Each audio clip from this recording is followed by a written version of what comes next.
പുള്ളിയുടെ കോള് വരികയാണ്. പുള്ളി ഭയങ്കര കലിപ്പിലായിരുന്നു.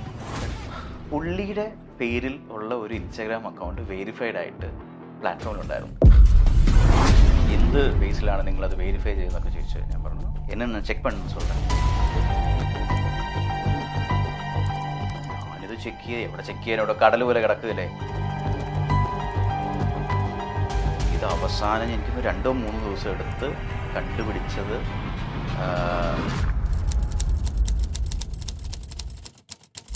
I have always believed in 3 phases of my life. First phase എന്ന് പറയുന്നത് നമ്മൾ ലേൺ ചെയ്യുന്ന ഒരു ഫേസാണ്. അതിൽ നിന്നും യു സ്റ്റാർട്ട് ഏണിങ്. മൂന്നാമതൊരു സ്റ്റേജ് ഉണ്ട്. ആ സ്റ്റേജാണ് റിട്ടേൺ എന്ന് പറയുന്ന സ്റ്റേജ്. റിട്ടേൺ എന്ന് പറഞ്ഞാൽ നമ്മൾ ഏൺ ചെയ്തതും നമ്മൾ ലേൺ ചെയ്തതുമായിട്ടുള്ള കാര്യങ്ങൾ അടുത്ത ജനറേഷൻ നമ്മളെ കൊണ്ട് കൊടുക്കാൻ പറ്റുക എന്നുള്ള ഒരു ഫേസ്. നമ്മൾ പലപ്പോഴും റിട്ടേൺ ഫേസിലേക്ക് പോകാറില്ല. ട്വിറ്ററിൽ രജനി സാർ വരുന്ന സമയത്ത് അതൊരു വലിയ ന്യൂസായിട്ട് വന്നിരുന്നു.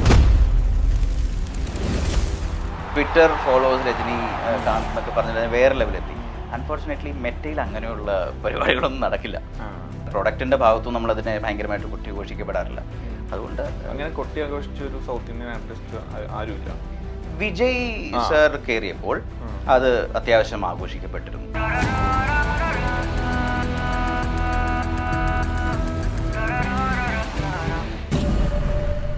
ഭയങ്കരമായിട്ടുള്ളൊരു കോൺട്രവേഴ്സിയാണ് നമ്മൾ ഈ മെറ്റ നമ്മുടെ കോൺവെർസേഷൻ റീഡ് ചെയ്യുന്നു. ഫോണിൽ ഇപ്പോൾ ഒരാളോട് ഇപ്പോൾ ഒരു കാർ മേടിക്കുന്ന കാര്യം പറയുന്നു, ആ വിത്തിൻ സെക്കൻഡ്സ് എനിക്ക് ഇൻസ്റ്റയിൽ അതിൻ്റെ ആഡ് വരുന്നു.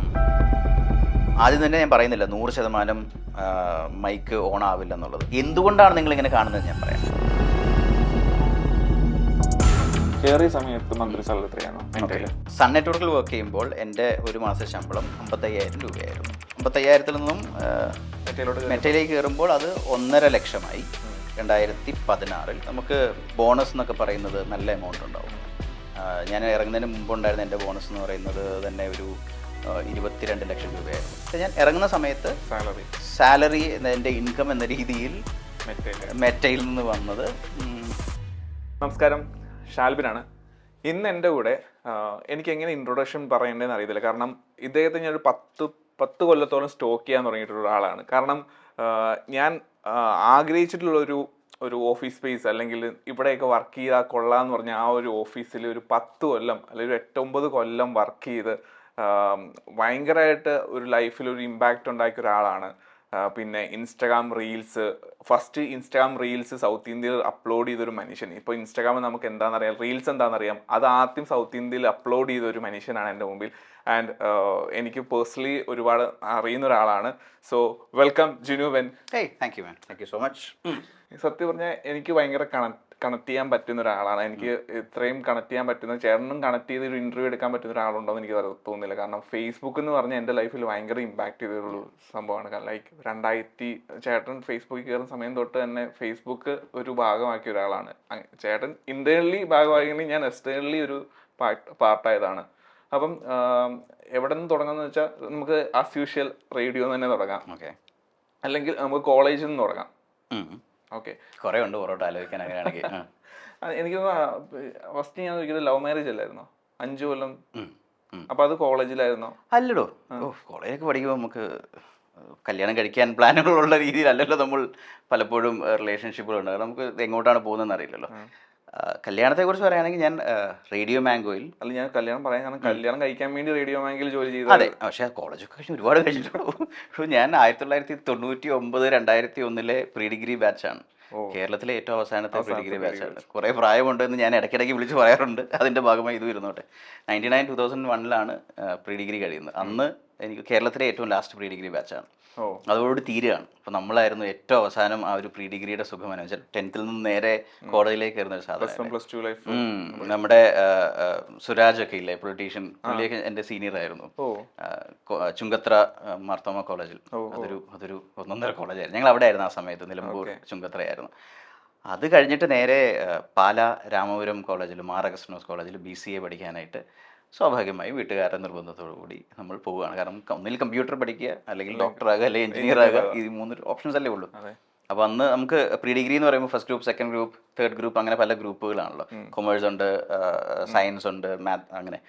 അപ്പം നമ്മൾ എഞ്ചിനീയർ ആകാൻ വേണ്ടി ഫസ്റ്റ് ഗ്രൂപ്പ് എടുക്കുന്നു, ഡോക്ടർ ആകാനുള്ളവർ സെക്കൻഡ് ഗ്രൂപ്പ് എടുക്കുന്നു, അങ്ങനെയാണ്. കൊമേഴ്സ് ഇഷ്ടമുള്ളവർ തേർഡ് ഗ്രൂപ്പ് എടുക്കുന്നു, അങ്ങനെയൊക്കെയാണ് അതിൻ്റെ ഒരു പോക്ക്. അപ്പോൾ നമ്മൾ സ്വാഭാവികമായും ഫസ്റ്റ് ഗ്രൂപ്പാണ്. അത് കഴിഞ്ഞിട്ട് പിന്നെ BCA പോകാൻ പറഞ്ഞു, പോയി. പിന്നെ അവിടെ കിടന്ന് അലമ്പി പാസ്സായില്ലേ? പാസ്സായി. എനിക്കൊന്ന് ആ സമയത്ത് ഒരു 60% ഓക്കെ എന്തോ കിട്ടിയിരുന്നു. പക്ഷേ ആ കോളേജിലെ ഏറ്റവും മോശം സ്റ്റുഡൻ്റ് എന്ന രീതിയിലുള്ള എല്ലാ ഖ്യാതികളും, പിന്നെ ആർട്സ് ക്ലബ് സെക്രട്ടറി. എൻജോയ് ചെയ്തു ലൈഫ്, കോളേജ് ലൈഫ്? അത് പിന്നെ സ്വാഭാവികമായിട്ടും. പക്ഷേ അതായിരുന്നില്ല എൻ്റെ ശരിക്കുള്ള കോളേജ് ലൈഫ്. അതിനുശേഷം ആണ് എനിക്ക് എന്തൊക്കെയോ ഒരു തിരിച്ചറിവ് ഉണ്ടായതും BCA കഴിഞ്ഞിട്ട് MCA അല്ല വേണ്ടതെന്നും എനിക്കൊരു പ്രോഗ്രാമറായിട്ടൊരു കമ്പ്യൂട്ടറിന് മുമ്പിൽ പോയി ഇരുന്ന് #STDIO.H എന്നൊക്കെ ടൈപ്പ് ചെയ്യുന്ന ഒരു പരിപാടി വേണ്ട എന്ന് തീരുമാനിച്ചു. ആ സമയത്താണ് ഇപ്പോൾ ഡിഗ്രി കഴിയുന്ന സമയമായി, എന്ത് ചെയ്യണം, ഒരു 2004 സമയമായി, 2001 സമയമായി, 2004 സമയമായി. എന്നാൽ പിന്നെ അടുത്ത് എന്ത് ചെയ്യണം എന്നുള്ളൊരു ഇത് വന്നപ്പം മീഡിയ റിലേറ്റഡ് ആയിട്ടുള്ള എന്തെങ്കിലും ചെയ്യാം. മീഡിയ താല്പര്യപ്പെടാൻ കാരണം എന്താണ്? പണ്ട് തൊട്ടേ ഒരു ഫാമിലി ഇമ്പാക്റ്റ് ഒന്നും ഇല്ലല്ലോ? ഒന്നുമില്ല. എൻ്റെ ഫാദർ എപ്പോഴും, പുള്ളി ഭയങ്കര നടനാണ്. പുള്ളി പണ്ട് ചെറുപ്പത്തിൽ നാടകം കളിച്ചപ്പോൾ മറ്റേ കത്തി കുത്തുന്ന സീനിൽ പുള്ളിയുടെ അനിയൻ പേടിച്ച് കരഞ്ഞു എന്നുള്ളത് പുള്ളി എന്നുവെച്ചാൽ എൻ്റെ അങ്കിൾ ചെറുപ്പത്തിൽ കരഞ്ഞു എന്നും ശരിക്കും കത്തി കുത്തിയാന്നൊക്കെ പറഞ്ഞ കഥകൾ പുള്ളി അടിക്കാറുണ്ട്. അത് മാത്രമേ ഉള്ളൂ നമുക്കൊരു ബാക്ക്ഗ്രൗണ്ട് എന്ന് പറയാനായിട്ട്. പക്ഷേ അപ്പം അഭിനയിക്കണം എന്നുള്ള ആഗ്രഹം, അല്ല എന്തെങ്കിലുമൊക്കെ ക്രിയേറ്റീവ് നമ്മൾ പള്ളിയിലൊക്കെ പാട്ട് പാടുകയും അല്ലെങ്കിൽ മറ്റേ കഥ എഴുതുകയും, പണ്ട് ഡബിൾ റോളിലുള്ള നാടകങ്ങളൊക്കെ നമ്മൾ സ്കിറ്റായിട്ടൊക്കെ എഴുതുന്ന ഒരു സമയം ഉണ്ടായിരുന്നു. അപ്പം എന്തൊക്കെയോ ഇവിടേക്കോ ഉണ്ട് എന്നുള്ളൊരു നമ്മൾക്ക് ഒരു പുഷ് ഉണ്ടല്ലോ, സ്വയം ഒരു പുഷ്. അങ്ങനെ ചെന്നൈയിൽ BSc ഇലക്ട്രോണിക് മീഡിയ പഠിക്കാൻ പോയി. BSc ഇലക്ട്രോണിക് മീഡിയ എന്ന് പറഞ്ഞാൽ പിന്നെ രണ്ടാമത്തെ ഡിഗ്രിയാണ്. രണ്ടാമത്തെ ഡിഗ്രിയും രണ്ടും ഡിഗ്രി തന്നെ. എനിക്കൊരു PG എടുക്കുന്നതിന് പകരം തിരിച്ചൊരു 3 വർഷം പുറകിലേക്ക് പോകുന്ന പോലെ തന്നെ രണ്ടാമതൊരു ഡിഗ്രി എടുത്തു. പക്ഷേ BCA സ്വാഭാവികമായിട്ട് നമ്മൾ ഒരു കമ്പ്യൂട്ടർ എന്ന രീതിയിൽ നമ്മളൊന്നും പ്രതീക്ഷിക്കാത്ത രീതിയിൽ നമുക്ക് അതൊരു വലിയൊരു ഓപ്പണിംഗ് ആയിരുന്നു. തീർച്ചയായിട്ടും നമ്മൾ ടെക്നിക്കലി ചില സ്കില്ലുകൾ നമുക്ക് കിട്ടുന്നത് സ്വാഭാവികമായിട്ട് ആ സമയത്താണല്ലോ. അപ്പം അതിൻ്റെയൊക്കെ ഭാഗമായിട്ട് എൻ്റെ വലിയ ആഗ്രഹമായിരുന്നു ഒരു MacBook മേടിക്കുക എന്നുള്ളത്. അപ്പം എനിക്കൊന്ന് 2009 തന്നെ ഞാനൊരു MacBook സ്വന്തമായി. എക്സാക്ട്ലി. അപ്പം അതൊക്കെ ഇതിൻ്റെ ഭാഗമായിരിക്കുമല്ലോ. നമുക്ക് അങ്ങനെയുള്ള ഒരു ടെക്നിക്കൽ നോഹൗ എന്നുള്ളതൊക്കെ അന്നേരം കിട്ടിയതായിരിക്കും. പക്ഷേ ഇലക്ട്രോണിക് മീഡിയ പഠിക്കാൻ ചെന്നപ്പോൾ അതായിരുന്നു ശരിക്കും ഒരു ലൈഫ് ചേഞ്ചിങ് മൊമെൻ്റ് എന്ന് പറയുന്നത്. കാരണം നമുക്ക് ഏറ്റവും ഇഷ്ടമുള്ളത് സ്ക്രിപ്റ്റ് എഴുതാം, നമുക്ക് തന്നെ ഷോർട്ട് ഫിലിംസ് ഡയറക്റ്റ് ചെയ്യാം, ഓഡിയോ പഠിക്കാം, വെറുതെ മൈക്കല്ല മൈക്കിൻ്റെ പാറ്റേൺ പഠിക്കാം, പലതരത്തിലുള്ള മൈക്കുകളുണ്ട്. അങ്ങനെ അന്ന് ടെക്നിക്കലി എൻ്റെ സീനിയർ ആയിരുന്നു, ഒരു വർഷം സീനിയർ ആയിരുന്നു നമ്മളുടെ നയൻതാരയുടെ ഹസ്ബൻഡ് വിക്കി. നമ്മളൊക്കെ ആ സമയത്ത് ഒരുമിച്ചായിരുന്നു നമ്മളൊക്കെ. ഇപ്പോഴും അത്യാവശ്യം ചില കോണ്ടാക്ട്. നയൻതാരനെ മെറ്റയിലോട്ട് അല്ല ഇൻസ്റ്റയിലോട്ട് കൊണ്ടുവരാൻ കുറേ സമയം എടുത്തല്ലോ. അത് കുറേ പ്രാവശ്യം ആക്ച്വലി വരേണ്ടതായിരുന്നു. ഞാൻ മെറ്റയിലുള്ള സമയത്ത് ലാസ്റ്റ് സെലിബ്രിറ്റി അല്ല വിജയ് ഏറ്റവും ലാസ്റ്റായിട്ട് വന്ന ഒരാൾ പുള്ളി. അത് തുറന്നു പറഞ്ഞു കഴിഞ്ഞാൽ അതിനും ഒരു 2-3 വർഷം മുമ്പേ വരേണ്ടതായിരുന്നു. ഇൻസ്റ്റാഗ്രാം താല്പര്യമില്ല, ഫേസ്ബുക്ക് താല്പര്യമില്ലാത്തതുകൊണ്ടല്ല, എനിക്ക് തോന്നുന്നത് just waiting for the right time. മാത്രമല്ല ആ സമയത്ത് എനിക്ക് തോന്നുന്നു പുള്ളിക്കാരി ഒത്തിരി സ്കെപ്റ്റിക്കലായിരുന്നു. ഞാൻ വന്നു കഴിഞ്ഞാൽ വിക്കി കൂടുതൽ റീച്ച് ഉണ്ടായത് നയൻതാരയുടെ ഫോട്ടോസ് അല്ല, വിക്കിക്കായിരുന്നു ഏറ്റവും കൂടുതൽ താല്പര്യം ആ സമയത്ത്. ഞങ്ങൾ ഇതിനു വേണ്ടി തന്നെ പലപ്പോഴായിട്ട് ഞാനും വിക്കി മീറ്റ് ചെയ്തിട്ടുണ്ട്. നമുക്ക് ചെയ്യാം. ഓരോ സിനിമ വരുമ്പോഴാണല്ലോ സ്വാഭാവികമായിട്ടും ഇങ്ങനെയുള്ള ഒരു തോട്ട്സ് വരുന്നത്. അങ്ങനെ ഒരു പ്രാവശ്യം എനിക്ക് ഓർമ്മയുണ്ട്, ഓൾമോസ്റ്റ് 2 ദിവസം കഴിഞ്ഞാൽ ഓൺ ബോർഡ് ആകും എന്നൊരു സ്റ്റേജിൻ്റെ തൊട്ട് മുമ്പ് എന്നാ വേണ്ട എന്ന് പറഞ്ഞിട്ട് തിരിച്ചു പോയ കേസ് ഉണ്ടായിട്ടുണ്ട്. എനിക്കൊന്ന് ഒരു ഇത്തിരി സ്കെപ്റ്റിക്കലായിരുന്നുള്ളൂ. കാരണം സ്വാഭാവികമായിട്ടും ഒരു വലിയൊരു സ്റ്റാറായിട്ട് നിൽക്കുമ്പോൾ എനിക്ക് തോന്നുന്നത് ഇപ്പം നമ്മളൊരു അക്കൗണ്ട് സ്റ്റാർട്ട് ചെയ്യുമ്പോൾ നമ്മൾ പ്രതീക്ഷ രീതിയിലുള്ള ഫോളോവേഴ്സ് വന്നില്ലെങ്കിലോ, ഒരു പെട്ടെന്നൊരു 10 മില്യൺ എത്തിയില്ലെങ്കിലോ, അങ്ങനെയുള്ള ചില കാര്യങ്ങൾ അതൊന്ന്. പിന്നെ പ്രോപ്പറായിട്ട് കോണ്ടന്റ് ഇടണം എന്നുള്ള ഒരു ചിന്തയുണ്ടാവും. അപ്പൊ അതിന് ആരെ കൊണ്ട് ഷൂട്ട് ചെയ്യിക്കാൻ പറ്റും. ഒരു തിരക്കുള്ള ആളുകളല്ലേ. ഇപ്പം ആദ്യം തൊട്ടേ തുടങ്ങി ഈ ഒരു ഫ്ലോയിൽ അങ്ങ് പോയിരുന്നെങ്കിൽ 1 മില്യൺ 2 മില്യൺ 3 മില്യൺ എന്നൊക്കെ കയറിപ്പോയനെ. ഇത് നമ്മളെല്ലാവരും കഴിഞ്ഞിട്ട് പെട്ടെന്ന് ഒരാൾ വരുമ്പോൾ കല്യാണത്തിന് ശേഷം എല്ലാം ശേഷമാണ്. പക്ഷെ ആ ഒരു പല തോട്ടുകളുള്ളത് കൊണ്ടാണ് അവരതൊന്ന് സ്ലോ ആക്കിയത്. പിന്നെ അവസാനം എൻ്റെ കയ്യിൽ നിന്ന് പോയി. ഞാൻ ഡിപ്പാർട്ട്മെൻറ്റ് സ്ലൈറ്റിലെ ഒന്ന് മാറി മീഡിയ മാത്രം ഹാൻഡിൽ ചെയ്യുന്ന സമയത്താണ് പക്ഷെ വിതച്ചത് നമ്മളാണ് എന്ന് വേണമെങ്കിൽ പറയാം. അത് ഞാൻ ചോദിച്ചു കണക്ട് ചെയ്യാൻ കാരണം വിക്കീനെ സീനിയർ ആയെന്ന് പറഞ്ഞുകൊണ്ടാണ്. ഓക്കെ, അത് സ്വാഭാവികമായിട്ടും ആ ഒരു കോൺവെർസേഷൻ നമ്മൾ സ്റ്റാർട്ട് ചെയ്തത് ബിൽഡ് ചെയ്തൊരു 2-3 വർഷം മുമ്പാണ്, പുള്ളിക്കാരി ഓൺ ബോർഡ് ആകുന്നതിന് മുമ്പാണ്. പക്ഷേ അതിലേക്കാളും രസം നമ്മൾ രജനീകാന്ത് സാറിനെ ഓൺ ബോർഡ് ചെയ്തത് തന്നെയാണ്. പിന്നെ നമ്മൾ നേരിട്ട് പോയി പുള്ളിയുടെ സാറിനെ കമൽ സാറിനെ ഒരേ ദിവസം കൺവിൻസ് ചെയ്ത്. കമൽ സാറിനെ കൺവിൻസ് ചെയ്യേണ്ടി വന്നില്ല. ഈ രണ്ടുപേരും ആ സമയത്താണല്ലോ പൊളിറ്റിക്കൽ എൻട്രി ഓൾമോസ്റ്റ് അനൗൺസ് ചെയ്ത സമയമായിരുന്നു. അപ്പം കമൽ സാർ ഓൾറെഡി ഇൻസ്റ്റാഗ്രാമിലും ഫേസ്ബുക്കിലൊക്കെ ഉള്ളതാണ്. പക്ഷെ പുള്ളിയെ സംബന്ധിച്ചോളം പുള്ളിയുടെ പാർട്ടിയും ആ ഒരു അതിൻ്റെ ഓൺ ബോർഡിങ് സാധനങ്ങളും, രജനി സാറിനെ സംബന്ധിച്ചോളം പുള്ളി പേഴ്സണലി ഫേസ്ബുക്കിലും ഇൻസ്റ്റാഗ്രാമിലും വരിക എന്നൊരു സാധനം തന്നെ. അപ്പൊ അത് എങ്ങനെ സംസാരിച്ച് പുള്ളിക്ക് ഫ്രാങ്ക്ലി സ്പീക്കിംഗ് ആവശ്യം അവരുടെ ആയിരുന്നു. എല്ലാവരും ഒരു പ്രീമിയം സെക്ഷൻ അല്ലെങ്കിൽ ആർട്ടിസ്റ്റുകൾ അല്ലെങ്കിൽ എല്ലാവരും ട്വിറ്റർ മാത്രം അതിൽ ട്വീറ്റ് ചെയ്യാന്നൊരു സാധനം മാത്രമേ അവരുടെ തോട്ടുള്ളത്. അല്ലെങ്കിൽ ഇൻസ്റ്റയിൽ ഒരു പോസ്റ്റ് ഇടുക, സ്റ്റോറി ചെയ്യാവുന്ന സാധനം ഇല്ലാത്തൊരു സാധനമാണ്. അപ്പൊ അത് എങ്ങനെയാണ് ഇംപ്ലിമെന്റ് ചെയ്യുക? C necessity is the mother of creation എന്നൊക്കെ പറഞ്ഞ പോലെ ആ സമയത്ത് പ്രത്യേകിച്ച് രജനി സാറിനെ സംബന്ധിച്ചോളം ആളുകളിലേക്ക് എത്താൻ ഏതൊക്കെ വഴികൾ ഉപയോഗിക്കാമോ അതൊക്കെ ഉപയോഗിക്കുക എന്നുള്ളത് മാത്രമായിരുന്നു. കാരണം he was at the verge of announcing his political party. അതിൻ്റെ എൻട്രി പല പ്രാവശ്യം പുള്ളി നേരത്തെ നയൻതാര വന്നു പോയി ഓൺ ബോർഡ് ചെയ്തില്ലെന്ന് പറഞ്ഞ പോലെ പുള്ളി പല പ്രാവശ്യം പൊളിറ്റിക്കൽ എൻട്രിയുടെ തൊട്ട് മുമ്പ് പിൻവാങ്ങുകയൊക്കെ ചെയ്തിട്ടുണ്ടല്ലോ. പിന്നെ ഹെൽത്തിൻ്റെ ഇഷ്യൂസ് ഒക്കെ വന്നിട്ടുണ്ട്. അപ്പോൾ ആ ഒരു സമയത്ത് അവർക്കത് വേണമെന്നുള്ളത് അതുവരെ പ്ലാൻ ചെയ്തിരുന്നത്, എൻ്റെ ഓർമ്മ ശരിയാണെങ്കിൽ എല്ലാ ഡിസ്ട്രിക്റ്റിലും അവരുടെ ഒരു ഫാൻസ് അസോസിയേഷൻ്റെ പേരിൽ അക്കൗണ്ടുകൾ ഉണ്ടാക്കുകയും പിന്നീട് പൊളിറ്റിക്കൽ എൻട്രി വന്നതിന് ശേഷം അതിനെ പാർട്ടി ബേസ്ഡ് ആയിട്ടുള്ള അക്കൗണ്ടുകൾ ആക്കുക എന്നൊക്കെ പറഞ്ഞ് വലിയൊരു പ്ലാൻ ഉണ്ടായിരുന്നു. അപ്പോൾ അങ്ങനെയാണ്. പക്ഷേ പ്രശ്നം പറ്റിയത്, പ്രശ്നമല്ല, ട്വിറ്ററിൽ രജനി സാർ വരുന്ന സമയത്ത് അതൊരു വലിയ ന്യൂസായിട്ട് വന്നിരുന്നു. ട്വിറ്റർ ഫോളോവേഴ്സ് രജനി കാന്ത് എന്നൊക്കെ പറഞ്ഞാൽ വേറെ ലെവലെത്തി. അൺഫോർച്ചുനേറ്റ്ലി മെറ്റയിൽ അങ്ങനെയുള്ള പരിപാടികളൊന്നും നടക്കില്ല. For Meta as a platform, he's another person who is going to be on the platform എന്ന രീതിയിൽ മാത്രമേ ഉള്ളൂ. അപ്പം തിരിച്ച് നമ്മൾ അങ്ങനെ ചെയ്യാറില്ല. പ്രൊഡക്റ്റിന്റെ ഭാഗത്തും നമ്മൾ അതിനെ ഭയങ്കരമായിട്ട് കൊട്ടിഘോഷിക്കപ്പെടാറില്ല. അതുകൊണ്ട് അങ്ങനെ കൊട്ടി ആഘോഷിച്ച ഒരു സൗത്ത് ഇന്ത്യൻ ആർട്ടിസ്റ്റ് ആരുമില്ല. വിജയ് സർ കയറിയപ്പോൾ അത് അത്യാവശ്യം ആഘോഷിക്കപ്പെട്ടിരുന്നു. അത് മെറ്റേന്റെ സൈഡിൽ നിന്ന്, നമ്മുടെ സൈഡിൽ നമ്മൾ പാർട്ട്ണർഷിപ്പിലാണല്ലോ. അപ്പം ഇതൊക്കെ നമ്മളുടെ ജോലിയുടെയും നമ്മുടെ ആഗ്രഹത്തിന്റെ ഒക്കെ ഭാഗമായിട്ട് നടക്കുന്നത്. ഇൻസ്റ്റേ വന്നത് ഭയങ്കര ഒരു അത് ആ ഫാൻഡത്തിന്റെ ഭാഗമായിട്ടാണ്. അഗെയിൻ വിജയ് സാർ വന്നതിന്റെ ആ സമയത്ത് ഞാൻ ആ ടീമിലല്ല, ജിതിനായിരുന്നു ആ സമയത്ത് ഹാൻഡിൽ ചെയ്തുകൊണ്ടിരുന്നത്. പിന്നെ ജിതിൻ ആമസോണിലേക്കൊക്കെ മാറി. പക്ഷേ ഇതൊക്കെ ഭയങ്കര ഒരു പോപ്പ് കൾച്ചർ മൊമെന്റ്സ് ആയിരുന്നു. റിലേഷൻഷിപ്പ് മാനേജറായിട്ട് പറ്റുന്നുണ്ടായിരുന്നു അല്ലേ? ജിതിൻ നല്ല കക്ഷിയാണ്. ഇപ്പോൾ ജിതിൻ ആമസോൺ മിനി TV പിന്നെ MX പ്ലെയറിന്റെ ഒക്കെ വലിയ കക്ഷിയാണ്. നമ്മളുടെ പ്രൊഡക്ഷൻ രീതിയിൽ നമ്മൾ ഒരുപാട് കണക്റ്റഡ് ആണ്. എനിക്കൊന്ന് ജിതിൻ ചേട്ടൻ കഴിഞ്ഞാലുള്ള മലയാളി ജിതിൻ ചേട്ടനാണോ? ഇനി വേറെ ഉണ്ടോ? വേറെ മലയാളികളുണ്ടോ? പല മലയാളം അറിയുന്നതും സംസാരിക്കുന്നവരൊക്കെ ഉണ്ട്. പിന്നെ ഇത്രയും ഒരു ടെന്യൂറിൽ ഒരു പച്ച മലയാളിയായിട്ട് മലയാളം പറഞ്ഞാൽ മലയാളിയാണെന്ന് തോന്നുന്ന ഒരു മലയാളി പൊതുവേ ഇല്ല. ഞാൻ കുറേ അന്വേഷിച്ച. പക്ഷെ നമുക്ക് മെറ്റയിലായിരുന്നപ്പം മലയാളികൾ എന്നുവെച്ചാൽ മെറ്റയുടെ ഫുൾ മലയാളികളുടെ ഗ്രൂപ്പുകളൊക്കെ ഉണ്ടായിരുന്നു. ഇന്റേണൽ നമ്മുടെ ഗ്രൂപ്പ്സ് ഒക്കെ ഉണ്ടല്ലോ. അതിനകത്ത് എന്താ കുറേ പേരുണ്ട്, ഇല്ലെന്നല്ല. പക്ഷേ ആദ്യത്തെ മലയാളി അങ്ങനെ പറയാൻ പറ്റില്ലല്ലോ. ആദ്യത്തെ മലയാളി അല്ല. എന്നാലും US മലയാളികൾ ചില സ്ഥലങ്ങളുണ്ടോ.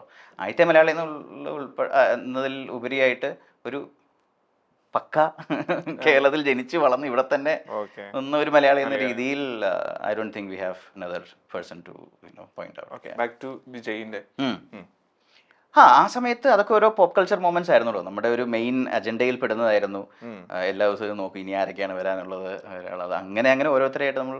വിജയിന്റെ ഭയങ്കര ഒരു എനിക്ക് വൺ ഡേ കൊണ്ട് എത്ര മില്യൺസ് ഉണ്ടായിരുന്നു? ഇനി ആ സമയത്ത് എനിക്ക് കറക്റ്റ് കണക്ക് ഇപ്പോൾ ഓർമ്മയില്ല. പക്ഷെ ആ സമയത്ത് ഏറ്റവും കൂടുതൽ ഫോളോവേഴ്സ് ഒരു ദിവസം വന്നതിൽ. പിന്നെ വേറെ കാര്യമുണ്ട്, ഇതിനകത്ത് നമ്മൾ 1 നിന്ന് അല്ലെങ്കിൽ 0 നിന്നല്ല ഒരു 1-2 മില്യണിലേക്ക് പോകുന്നത്.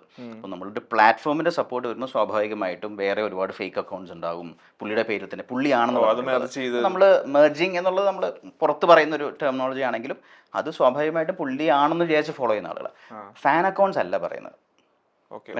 ഒഫീഷ്യൽ ആയിരുന്ന രീതിയിൽ പുള്ളിയെ ഇംപേഴ്സണേറ്റ് ചെയ്യുന്ന അക്കൗണ്ട്സ് ഉണ്ടല്ലോ, അത് ആളുകൾ മിസ്റ്റർ വിജയ് ആണെന്ന് തന്നെ വിചാരിച്ച് ചെയ്യുന്ന. ഇപ്പം ബയോയിൽ എഴുതിയിട്ടുണ്ട് this is the fan account അല്ലെങ്കിൽ I am a fan of Vijay എന്ന് പറഞ്ഞു കഴിഞ്ഞാൽ നമുക്കതൊരിക്കലും ആ സമയത്ത് ആ ഫോളോവേഴ്സ് എടുക്കാൻ പറ്റില്ല. കാരണം അവർ ഫോളോ ചെയ്തത് വിജയ് എന്നൊരു വ്യക്തിക്കല്ല, അദ്ദേഹത്തിന്റെ ഫാൻ പേജിനെയാണ് ഫോളോ ചെയ്തത്. പക്ഷെ പുള്ളിയാണെന്ന് പറഞ്ഞ് തന്നെ ഇംപേഴ്സണേറ്റ് ചെയ്യുമ്പോൾ you have the option to merge those followers. അങ്ങനെയൊക്കെ വരുമ്പോഴാണ് പെട്ടെന്ന് മെർജിങ് എന്നാണെങ്കിൽ പറയാം. പല ഇന്റേണലി പല ടെർമിനോളജീസ് ഉണ്ടെങ്കിലും merging is the right term. Okay, അങ്ങനെയാണ് അത്രയും പെട്ടെന്ന് ഇത്രയും ആ ഫോളോവേഴ്സ് കയറും. അതിൽ തെറ്റുന്നുണ്ടെന്നല്ല പറയുന്നത്, ഓൾറെഡി അക്യുമുലേറ്റ് ആയിട്ടുള്ള ആളുകൾ. വെരിഫൈഡ് അക്കൗണ്ടിന്റെ ഒരു പ്രാധാന്യം, ലൈക്ക് നമ്മൾ വേറെ ഫേക്ക് ഇല്ല എന്നുള്ള സാധനം വരുത്താൻ വേണ്ടിയാണല്ലോ. ഓക്കെ, അങ്ങനെയാണ് വിജയ്. പിന്നെ എനിക്കൊന്ന് സൂര്യന്റെ എങ്ങനെയായിരുന്നു? സൂര്യന് ഇതേപോലെ ഒരു അത് സൂര്യ സാറിന്റെ ഭയങ്കര കോമഡിയാണ്. എനിക്കറിയത്തില്ല ഇത് എവിടെയെങ്കിലും പറഞ്ഞിട്ടുണ്ടോ എന്ന്. ഒരു വർഷം പുള്ളിയുടെ ഒരു എവിടെയും പറയാത്ത കഥകളാണ്. ഇനി അത് വളരെ കുറവായിരിക്കും മിക്കവാറും അങ്ങനെയുള്ള കഥകൾ. പക്ഷേ എനിക്ക് ഓർമ്മയുണ്ട്, ഒരു വർഷം പുള്ളിയുടെ കോൾ വരികയാണ്. എന്നെ വിളിച്ച് സൂര്യ തന്നെ പുള്ളി എന്നെ വിളിച്ചു. വിളിച്ചിട്ട് അപ്പം എൻ്റെ അടുത്ത് നമ്പർ ഉണ്ടായിരുന്നു തോന്നുന്നു. എനിക്ക് വന്ന് ഏതോ ഒരു കേസിൽ കണക്റ്റഡ് ആയിരുന്നു. പുള്ളി വിളിച്ചിട്ട് പുള്ളി ഭയങ്കര കലിപ്പിലായിരുന്നു. അപ്പം എന്താന്ന് വെച്ചാൽ പുള്ളി ഇത് ഓർക്കുന്നുണ്ടായിരുന്നു, കുറേ വർഷം മുമ്പാ പുള്ളിയുടെ പേരിൽ ഉള്ള ഒരു ഇൻസ്റ്റാഗ്രാം അക്കൗണ്ട് വെരിഫൈഡ് ആയിട്ട് പ്ലാറ്റ്ഫോമിലുണ്ടായിരുന്നു. അപ്പം ഞാൻ വിചാരിച്ചത് പുള്ളി തന്നെയാണെന്നാണ്. പൊതുവെ എല്ലാവരും പുള്ളിയാണെന്ന് വിചാരിച്ചത്. എന്നാൽ പുള്ളി പറയുന്നത് പുള്ളിയുടെ അല്ലെന്നുള്ള, സൂര്യ ശിവകുമാർ എന്ന് പറഞ്ഞിട്ട് പുള്ളിയുടെ പേരിൽ, പുള്ളിയുടെ ഒറിജിനൽ സൂര്യ എന്ന പേരിൽ തന്നെ ഒരു അക്കൗണ്ട് വെരിഫൈഡ് ആണ്. പുള്ളിയുടെ ഫോട്ടോസും കാര്യങ്ങളൊക്കെ വെച്ച് പുള്ളിയുടെ ഒഫീഷ്യൽ അക്കൗണ്ട് എന്ന രീതിയിലുണ്ടായിരുന്നു. ഇത് പുള്ളി പറയുമ്പോൾ ഞാൻ അറിയുന്നത് പുള്ളിയുടെ അല്ല എന്നുള്ളത്. നമ്മൾ കണ്ടിട്ടുണ്ട്, ചിലപ്പോൾ ഞാനും ഫോളോ ചെയ്തിട്ടുണ്ടാവാം, നമ്മൾ അറിയുന്നില്ല, നമ്മൾ വരുന്നതിന് മുമ്പുള്ളതാണെന്നൊക്കെ വിചാരിക്കുള്ളൂ. വെരിഫിക്കേഷൻ എന്ന് പറയുന്നത് ഒരു പ്രോസസ്സ് ഉണ്ടല്ലോ, നമുക്ക് നമ്മൾ തന്നെ ചെയ്യണമെന്നില്ല. You have an option to directly apply also. അപ്പം പുള്ളി പറയുന്നത് പുള്ളിക്ക് അറിയാത്ത ഒരു അക്കൗണ്ടാണെന്ന് പറഞ്ഞു. എന്ത് ഇതിലാണ് ബേസിലാണ് നിങ്ങളത് വെരിഫൈ ചെയ്തെന്നൊക്കെ ചോദിച്ചു. ഞാൻ പറഞ്ഞു അണ്ണാ just give me some time, എന്നെ ഞാൻ ചെക്ക് പണ്ണുன்னு சொல்கிறேன். ശരി ഓക്കെ, ഞാനിത് ചെക്ക് ചെയ്ത് എവിടെ ചെക്ക് ചെയ്യാൻ, ഇവിടെ കടൽ പോലെ കിടക്കുകയല്ലേ.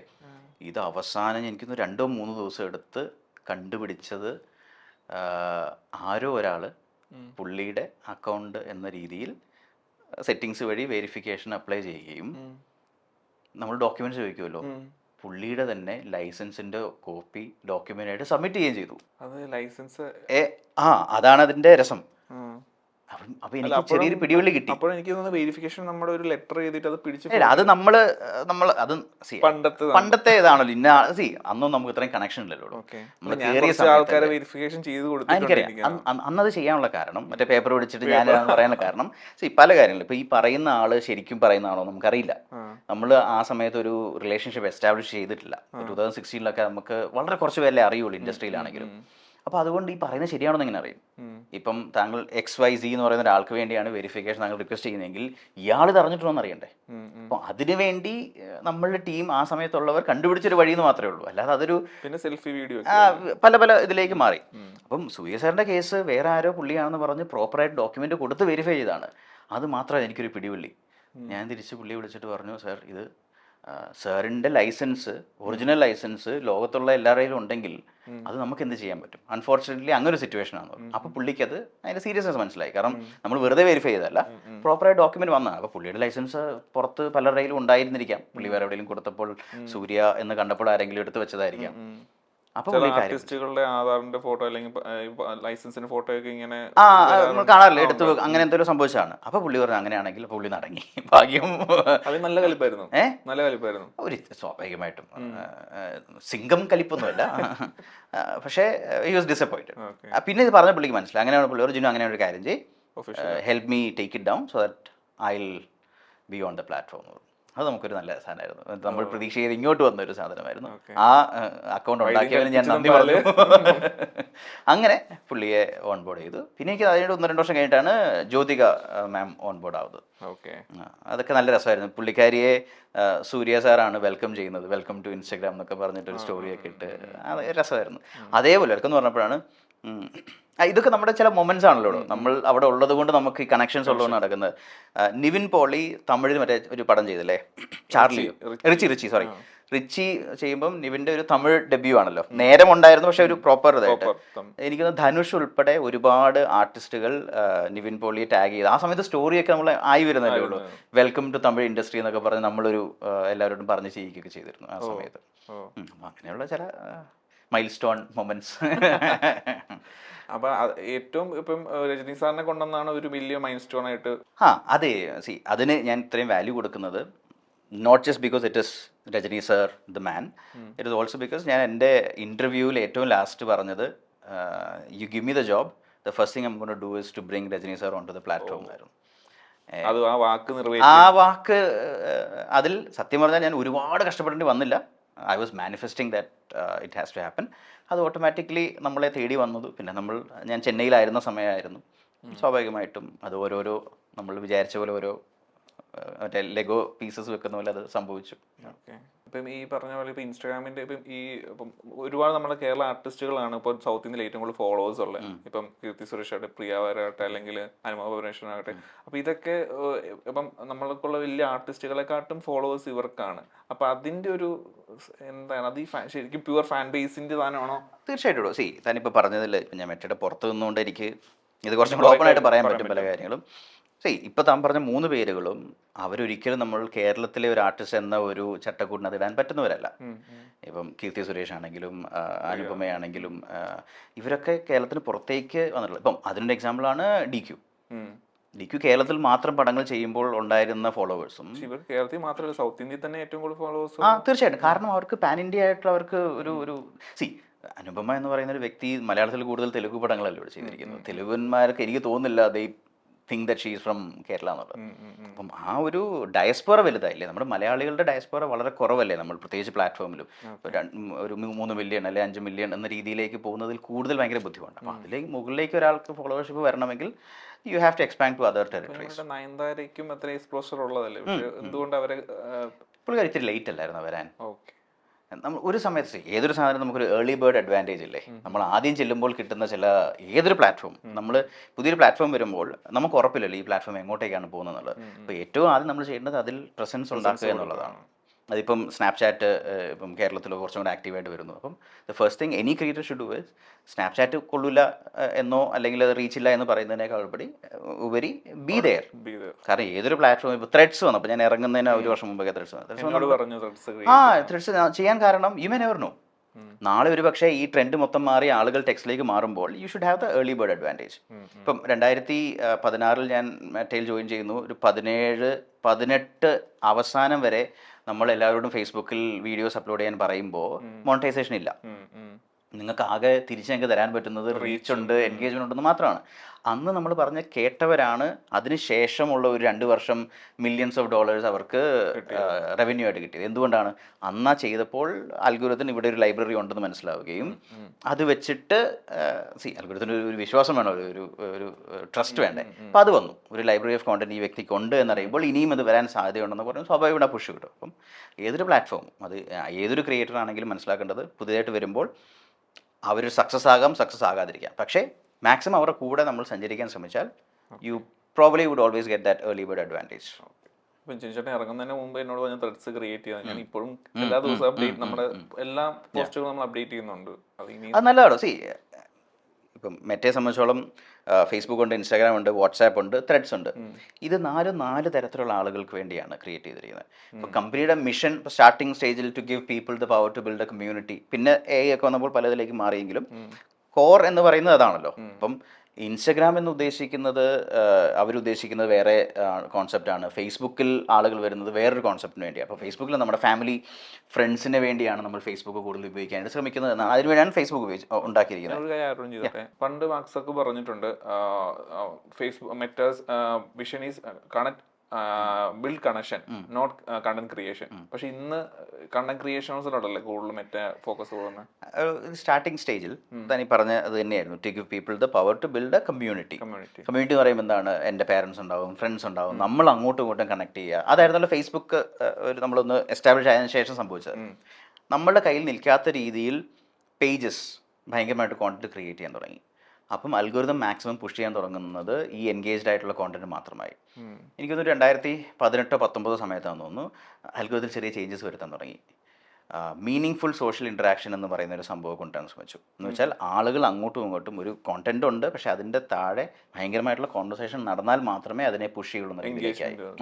അപ്പോൾ കോണ്ടന്റ് ക്രിയേറ്റ് ചെയ്തോട്ടെ, പക്ഷേ എൻഗേജിങ് ആയിട്ടുള്ള കോണ്ടന്റിൻ്റെ ഡെഫിനിഷൻസ് മാറി. അങ്ങനെ മാറിയത് കൊണ്ടാണ് ഇത് പിടിച്ചു നിൽക്കാൻ പറ്റിയത്. അല്ലെങ്കിൽ ഫേസ്ബുക്കിൽ ഒരു ഹ്യൂമൻ ടു ഹ്യൂമൻ കണക്ഷൻ ഇല്ലാതെ പോയനെ. മനസ്സിലായില്ലേ? അപ്പോൾ നമ്മൾ ഇപ്പം മനോരമയാണെങ്കിലും ശരി, ഇപ്പം നിങ്ങളാണെങ്കിലും ശരി, ETV ആണെങ്കിലും അല്ലെങ്കിൽ ഗോൾഡ് മൈൻ ആണെങ്കിലും ഇവരൊക്കെ കോണ്ടന്റ് ഭയങ്കരമായിട്ട് പുഷ് ചെയ്ത് ആളുകൾ തമ്മിലുള്ള കണക്ഷൻ ഇല്ലാതെ. അത് വലിയ പ്രശ്നമായിരുന്നു. അത് ഇൻറ്റേർണലിയൊക്കെ ഭയങ്കരമായിട്ട് ചർച്ച ചെയ്യപ്പെട്ടിട്ടുണ്ടായിരുന്നു. അങ്ങനെയാണ് അൽഗോരിതത്തിന് പല ചേഞ്ചസ് വരുത്തിയിട്ട് പിന്നീട് അതും ഇപ്പോൾ അത് കണ്ടിന്യൂ ചെയ്തുകൊണ്ടിരിക്കുകയാണ്. ഇപ്പോൾ ഇൻസ്റ്റാഗ്രാം ആണെങ്കിലും റീൽസ് വർക്ക് ചെയ്യണമെങ്കിൽ നമ്മൾ അത് ഏറ്റവും കൂടുതൽ ഷെയറുകൾ ചെയ്യുമ്പോഴാണല്ലോ, ഏറ്റവും കൂടുതൽ ആളുകളിലേക്ക് അത് ഫോർവേഡ് ചെയ്യപ്പെടുമ്പോഴാണല്ലോ. ഇപ്പം ആഡം മൊസീലിയൊക്കെ പറയുന്നത് മിക്കവാറും ഒരാഴ്ച വന്ന് പുള്ളി പല പല കാര്യങ്ങൾ പറയാറുണ്ട്. ഇൻസ്റ്റാഗ്രാമിൻ്റെ ഹെഡ് പുള്ളി പറയുന്ന മെയിൻ കാര്യങ്ങൾ ഒന്ന്, ഒരു റീല് റീച്ച് ചെയ്യണമെങ്കിൽ make sure that you creating a content that people would automatically think that this should reach another person. Okay. ഇപ്പം ഞാൻ ജസ്റ്റ് ചോദ്യം ആഡ് ഓൺ ചെയ്തോട്ടെ. ഇപ്പോൾ ശരിക്കും റീല് റീച്ച് ആവണമെങ്കിൽ അതിന് ലൈക്സ് കൂടുതൽ വരുന്നതാണോ, കമന്റ്സ് കൂടുതൽ വരുന്നതാണോ, ഷെയർ കൂടുതൽ, അതോ ആ വീഡിയോ ത്രൂ ഔട്ട് കാണുന്നതാണോ ഏറ്റവും കൂടുതൽ reach factor? If you ask me, prioritise ചെയ്യുമ്പോൾ സ്വാഭാവികമായിട്ടും ഇപ്പം നമ്മുടെ ഇത് അവസാനം 1 മിനിറ്റ് റീല് ചെയ്യുകയാണെങ്കിൽ ഇത് കാണുന്ന ഒരു വ്യക്തിക്ക് വേറൊരാൾ ഇത് കാണണം എന്ന് വിചാരിച്ച് നമ്മൾ ഫോർവേഡ് ചെയ്യുന്നതാണ് അതിന് ഏറ്റവും കൂടുതൽ വാല്യൂ കൊടുക്കുന്നത്. ഓക്കെ, മനസ്സിലായില്ലേ? കാരണം അത് എക്സ്റ്റേണലി വരുന്ന റീച്ച് അല്ലേ? എക്സ്റ്റേണലി അല്ല, അത് അൽഗോരിതം മനസ്സിലാവുമല്ലോ. ഓക്കെ, ഒരു വ്യക്തിക്ക് ഇത് കാണുമ്പോൾ ഉപകാരപ്പെടുന്നു എന്നതിലുപരിയായി ഇത് വേറെ ആൾക്കോട് ഉപകാരപ്പെടും എന്ന് പറഞ്ഞ് ഈ വ്യക്തി ഫോർവേഡ് ചെയ്യുമ്പോൾ അതിന്റെ വാല്യൂ കൂടുകയല്ലേ. ഓക്കെ, നമ്മളൊരു പോയിന്റ് സ്ട്രക്ചർ വെച്ച് നോക്കി, അങ്ങനെ ഷെയർ ചെയ്യപ്പെടുന്നതിന് 10 പോയിന്റ് ഉണ്ടെന്ന് വിചാരിക്കുക. മനസ്സിലായില്ലേ? അടിയിൽ കമന്റ് ചെയ്യുന്നതിന് വേറെ ഒരു സെറ്റ് ഓഫ് പോയിന്റ്സ് ഉണ്ടെന്ന് വിചാരിക്കുക. അപ്പോൾ ഇങ്ങനെ പല പല സിഗ്നൽസ് കിട്ടുമ്പോഴാണ് ഒരു റീൽ ആളുകൾ ഇഷ്ടപ്പെടുന്നു എന്ന് അൽഗോരിതം മനസ്സിലാക്കുക. ഇപ്പം ഇൻസ്റ്റാഗ്രാമിലുള്ളവർ അങ്ങോട്ടും ഇങ്ങോട്ടും ഫോളോ ചെയ്യുന്നവർ അല്ലെങ്കിൽ ഷെയർ ചെയ്യുന്നവരൊക്കെ ഏകദേശം ലൈക്ക് മൈൻഡഡ് ആയിട്ടുള്ള ആളുകളായിരിക്കില്ലേ. ഇപ്പം ഞാൻ തനിക്കൊരു സാധനം ഷെയർ ചെയ്യുന്നുണ്ടെങ്കിൽ that probably would be because നമ്മളുടെ ഒരു ഇഷ്ടങ്ങൾ ഒരേപോലെ ആയിരിക്കും.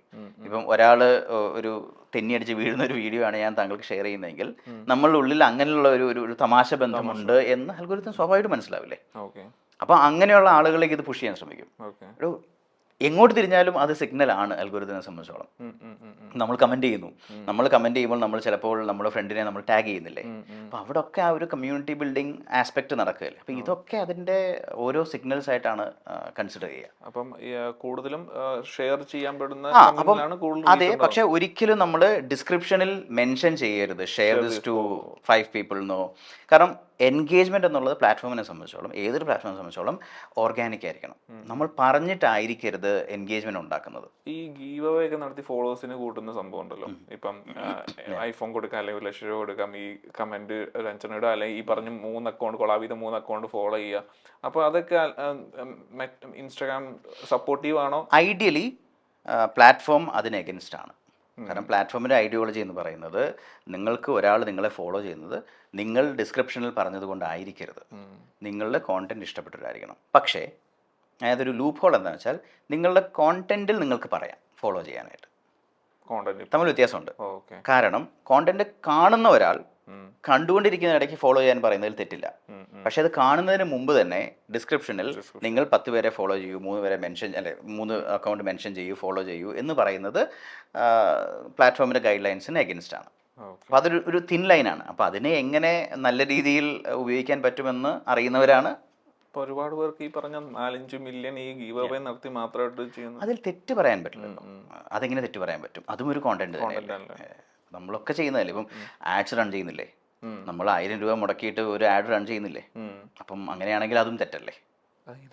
അല്ലടോ, ഇപ്പം ഞാൻ എൻ്റെ ഫോളോവേഴ്സിനെ കൂട്ടാനായിട്ട് ഞാനൊരു കോണ്ടന്റ് ക്രിയേറ്റ് ചെയ്തിട്ട് ഞാൻ ആഡായിട്ട് പുഷ് ചെയ്യുന്നു അല്ലേ, അത് ഇനോർഗാനിക് അല്ലേ? അത് ഓർഗാനിക് ആയിട്ട് ചെല്ലുന്നതല്ലോ. അതിന്റെ വേറൊരു ഭാഗമല്ലേ ഇത്, അതിന്റെ ഒരു ഫ്ലിപ്പ് സൈഡ് അല്ലേ ഇത്. ഞാൻ അതേ കാശ് ഞാൻ ഇവിടെ ചിലവാക്കുന്നു, എനിക്ക് ആളുകൾ ഫോളോ ചെയ്യുന്നുണ്ട്. It's not that I'm saying this is wrong or this is right. എല്ലാം കോണ്ടന്റ് ആണ്, പക്ഷേ പ്ലാറ്റ്ഫോമിന്റെ ഗൈഡ് ലൈൻസിന് അകത്ത് നിന്നുകൊണ്ട് ചെയ്യാന്നുള്ളത്. വളരെ ഓപ്പൺ ആയിട്ട് ഇങ്ങനെ ചെയ്താൽ ഞാൻ നിങ്ങൾക്ക് ഇത് തരാം എന്ന് പറയുന്ന കോണ്ടന്റ് പലപ്പോഴും ടേക്ക് ഡൗൺ ചെയ്യപ്പെടാറുണ്ട്. ഇപ്പം ഓഫ്ലൈൻ കഴിഞ്ഞൊരു 1.5 വർഷമായിട്ട് ഭയങ്കര ഓപ്പൺ ആയിട്ട് ഫോളോവേഴ്സ് കൂട്ടാൻ വേണ്ടി ചെയ്യുന്ന ഗിവ് അവേസിന് ഒരുപാട് കോണ്ടന്റിന് വയലേഷൻസ് വന്നിട്ടുണ്ട്. നമുക്കറിയുന്ന ഒരുപാട് പേര് അതുകൊണ്ടാണ് അതൊന്ന് സ്ലോ ഡൗൺ ചെയ്തത്. എന്നിട്ടും ചെയ്യുന്നവരുണ്ട്. അതൊരിക്കലും തെറ്റാണെന്ന് എനിക്ക് പറയാൻ പറ്റില്ല. ഇൻഫാക്ട് മെറ്റയുടെ തന്നെ ഒരു വലിയ ക്രിയേറ്റർ ഇവന്റ് കൊച്ചിയിൽ നടന്നപ്പോൾ നമ്മളുടെ ഒരു ക്രിയേറ്ററിനെ സ്റ്റേജിൽ വിളിച്ചപ്പോൾ, പുള്ളി ഇൻവൈറ്റ് ചെയ്തപ്പോൾ കൊടുത്ത ഇൻട്രൊഡക്ഷൻ, പുള്ളി ഗിവ് അവേസ് ചെയ്ത് ഒരുപാട് ഫോളോവേഴ്സ് കിട്ടിയ ആളാന്ന് പറഞ്ഞ് പുള്ളിയെ കൊട്ടിഘോഷിക്കപ്പെട്ടിട്ടുണ്ട്. അപ്പോൾ അന്ന് ഇന്റേണലി നമ്മൾ പലതരത്തിലുള്ള അഭിപ്രായങ്ങളാണ്, അത് ചെയ്യാൻ പാടില്ല എന്നും മറ്റുള്ളവർ എന്ത് വിചാരിക്കുക, അപ്പോൾ പിന്നെ ഒറിജിനൽ കോണ്ടന്റ് ചെയ്യുന്നവർക്ക് എന്താണ് വാല്യൂ എന്ന് ചിന്തിച്ചവരുണ്ട്. പക്ഷേ അതും ഒരു കോണ്ടന്റ് ആണ് എന്ന് ചിന്തിച്ചാൽ തീരാവുന്ന പ്രശ്നങ്ങളേ ഉള്ളൂ ഈ ലോകത്ത്.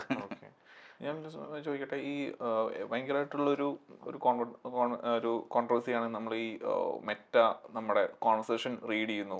അല്ലെങ്കിൽ നമ്മളിപ്പം ഇപ്പോൾ ഞാനിപ്പം ആമസോണിൽ ഒരു കാര്യം നോക്കുന്നു അല്ലെങ്കിൽ ഇത് നോക്കുന്നു, അപ്പോൾ അതിനെപ്പറ്റി അല്ലെങ്കിൽ ഞാനിപ്പോൾ ഫോണിൽ ഒരു കാര്യം, അത് ഭയങ്കര ഇപ്പം കോൺട്രവേഴ്സി ആയിട്ടുള്ള, ഈ ഫോണിൽ ഇപ്പോൾ ഒരാളോട് ഇപ്പോൾ ഒരു കാർ മേടിക്കുന്ന കാര്യം പറയുന്നു, ആ വിത്തിൻ സെക്കൻഡ്സ് എനിക്ക് ഇൻസ്റ്റയിൽ അതിൻ്റെ ആഡ് വരുന്നു.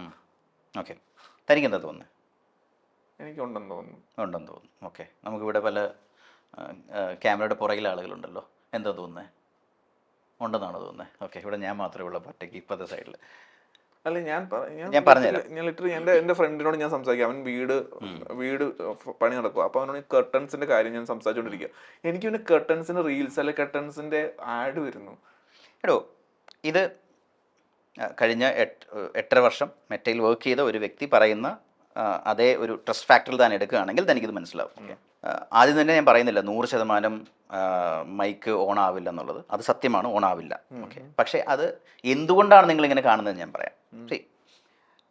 നമ്മൾ ഒരു വണ്ടി മേടിക്കണമെന്ന് ആഗ്രഹിച്ചു എന്ന് വിചാരിക്കുക. ഒരു റെഡ് കളർ വണ്ടി മേടിക്കണമെന്ന് ആഗ്രഹിച്ചു എന്ന് വിചാരിക്കുക. നമ്മളെന്താ വിചാരിക്കുന്നത്? ഓ, റെഡൊക്കെ വളരെ കുറവാണ്, നമുക്കൊരെണ്ണം എടുത്തേക്കാം, നമ്മൾ ശ്രദ്ധിക്കപ്പെടുമെന്ന് വിചാരിച്ച് നമ്മൾ മനസ്സിൽ വിചാരിച്ച് നമ്മൾ പുറത്തിറങ്ങുമ്പോൾ നല്ലൊരു ശതമാനം നമ്മുടെ കണ്ണിൽപ്പെടുന്നത് ചുവന്ന കളറുള്ള വാഹനങ്ങളായിരിക്കും. അത് താൻ ശ്രദ്ധിച്ചറിയാം.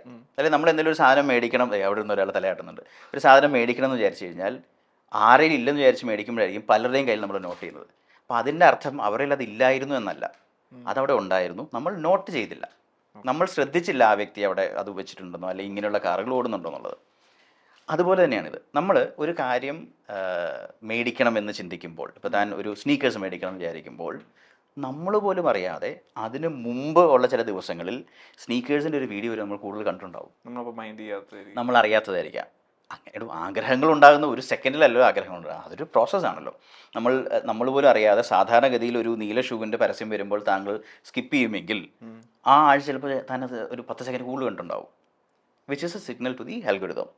സ്വാഭാവികമായിട്ടും നമ്മൾ പോലും അറിയാതെ സഫാരി വല്ലതും ഓപ്പൺ ചെയ്യുമ്പോൾ വെറുതെ ഇരിക്കുമ്പോൾ ചിലപ്പോൾ നമ്മൾ സ്നീക്കേഴ്സിൻ്റെ ഏതെങ്കിലും വെബ്സൈറ്റിൽ പോയിട്ടുണ്ടാവാം. ഇതൊന്നും നമ്മൾ കോൺഷ്യസ് ആയിട്ട് ചെയ്യുന്ന കാര്യങ്ങളാവണമെന്നില്ല, മനസ്സിലായില്ലേ? നമ്മൾ ഒരു സാധനം ഫൈനൽ എത്തുന്നതിന് മുമ്പ് ആവശ്യത്തിൽ കൂടുതൽ സിഗ്നലുകൾ നമ്മൾ അൽഗോരിതത്തിന് കൊടുത്തിട്ടുണ്ടാവും, 100%. അതങ്ങനെയാണ് സംഭവിക്കുന്നത് പൊതുവെ. നമ്മളുടെ ഏറ്റവും അടുത്തൊരു സുഹൃത്തിനോട് ചിലപ്പോൾ ഫോണിൽ സംസാരിച്ചിട്ടുണ്ടാവും, ശരിയായിരിക്കാം. പക്ഷേ ആ സുഹൃത്ത് അതിന് ശേഷം ചിലപ്പോൾ നമ്മൾക്ക് DM-ൽ ഒരു വീഡിയോ അയച്ചു തന്നിട്ടുണ്ടാവാം, അവൻ ഷൂവിനെ പറ്റി കാണുമ്പോൾ. ഞാൻ ഷൂവിനൊരു എക്സാമ്പിളായിട്ട് പറയുന്നതാണ്. ഇതൊക്കെ കണക്റ്റഡ് ആണ്. ഇപ്പം നമ്മളുടെയൊക്കെ കോൺടാക്ട്സ് ഒക്കെ അങ്ങോട്ടും ഇങ്ങോട്ടും നമ്മൾ ആപ്പിൽ കൊടുത്തിട്ടുണ്ടല്ലോ പെർമിഷൻ. അപ്പം നമ്മൾ കണക്റ്റഡ് ആണ്, നമ്മൾ ഒരുപക്ഷെ ഇത്ര നേരം സംസാരിക്കുന്നുണ്ടെന്ന് ഒരുപക്ഷെ മനസ്സിലാക്കാം. കാരണം എല്ലാം കണക്റ്റഡ് ആണ്. അതുകൊണ്ടാണ് നമ്മൾ കോൺടാക്റ്റിൽ നമ്മൾ പെർമിഷൻസ് കൊടുക്കുന്നത്. പ്രത്യേകിച്ച് നമ്മൾ ഇൻസ്റ്റാഗ്രാമിലൂടെയാണ് സംസാരിക്കുന്നതെങ്കിൽ സ്വാഭാവികമായിട്ടും ഇത്ര മിനിറ്റ് നിങ്ങൾ സംസാരിച്ചു എന്നറിയാം. ഒരിക്കലും കോൺവെർസേഷൻ കേൾക്കുകയോ അങ്ങനെയുള്ള കാര്യങ്ങൾ ചെയ്യാൻ പറ്റില്ല. കാരണം അങ്ങനെ കണ്ടുപിടിക്കപ്പെട്ട് കഴിഞ്ഞാൽ ഈ പ്ലാറ്റ്ഫോം കൂട്ടിപ്പോകും. കാരണം അത് യൂണിവേഴ്സലി അത് വലിയ പ്രശ്നമാണ്. അത് പ്രൈവസിയിലേക്കകത്തേക്ക് കടന്നു കയറുന്നത് ഒരു പ്ലാറ്റ്ഫോമും ഒരിക്കലും ചെയ്യില്ലടോ. അങ്ങനെ ചെയ്യാതെ തന്നെ ഈ കാര്യങ്ങൾ ചെയ്യാൻ പറ്റും. പക്ഷെ ഇപ്പൊ നോക്കുമ്പോൾ ഈ ഇൻസ്റ്റാഗ്രാം, ഫേസ്ബുക്ക്, വാട്സപ്പ് ഇത് മൊത്തം ഒരാളുടെയാണ്. നമുക്കൊരു ഡേ നമുക്ക് ഈ 3 പ്ലാറ്റ്ഫോംസും ഇല്ലാതെ ചെയ്യാൻ പറ്റത്തില്ല. നമ്മൾ പല കോൺവെർസേഷനും ഇതിന് ത്രൂ ആണ് നമ്മൾ പോകുന്നത്. അപ്പൊ എന്തായാലും അതിൽ ഡാറ്റാബേസ് കളക്ട് ചെയ്യില്ല എന്നാണോ പറയുന്നത്? അല്ലല്ല, ടേംസ് ആൻഡ് കണ്ടീഷൻസ് പറഞ്ഞിരിക്കുന്നത് എല്ലാം സംഭവിക്കുന്നുണ്ട്. ഈ വാട്സാപ്പിൽ നമ്മൾ തമ്മിൽ സംസാരിക്കുന്നത് കോൺവെർസേഷൻ പ്ലാറ്റ്ഫോം ഒരിക്കലും അതിനെ ഡീബഗ് ചെയ്യുകയോ അതിനെ എടുക്കാനോ പറ്റില്ല. കാരണം ഞാൻ അവിടെ വർക്ക് ചെയ്ത വ്യക്തിയായിട്ട് പറയാണ്, ഞാൻ തനിക്ക് ഹലോ എന്ന് അയക്കുമ്പോൾ അത് എൻക്രിപ്റ്റഡ് ആയി സെർവറിൽ നിന്നും തനിക്ക് വന്നിട്ട് അവിടെ നിന്നാണ് ഡീക്രിപ്റ്റഡ് ആവുന്നത്.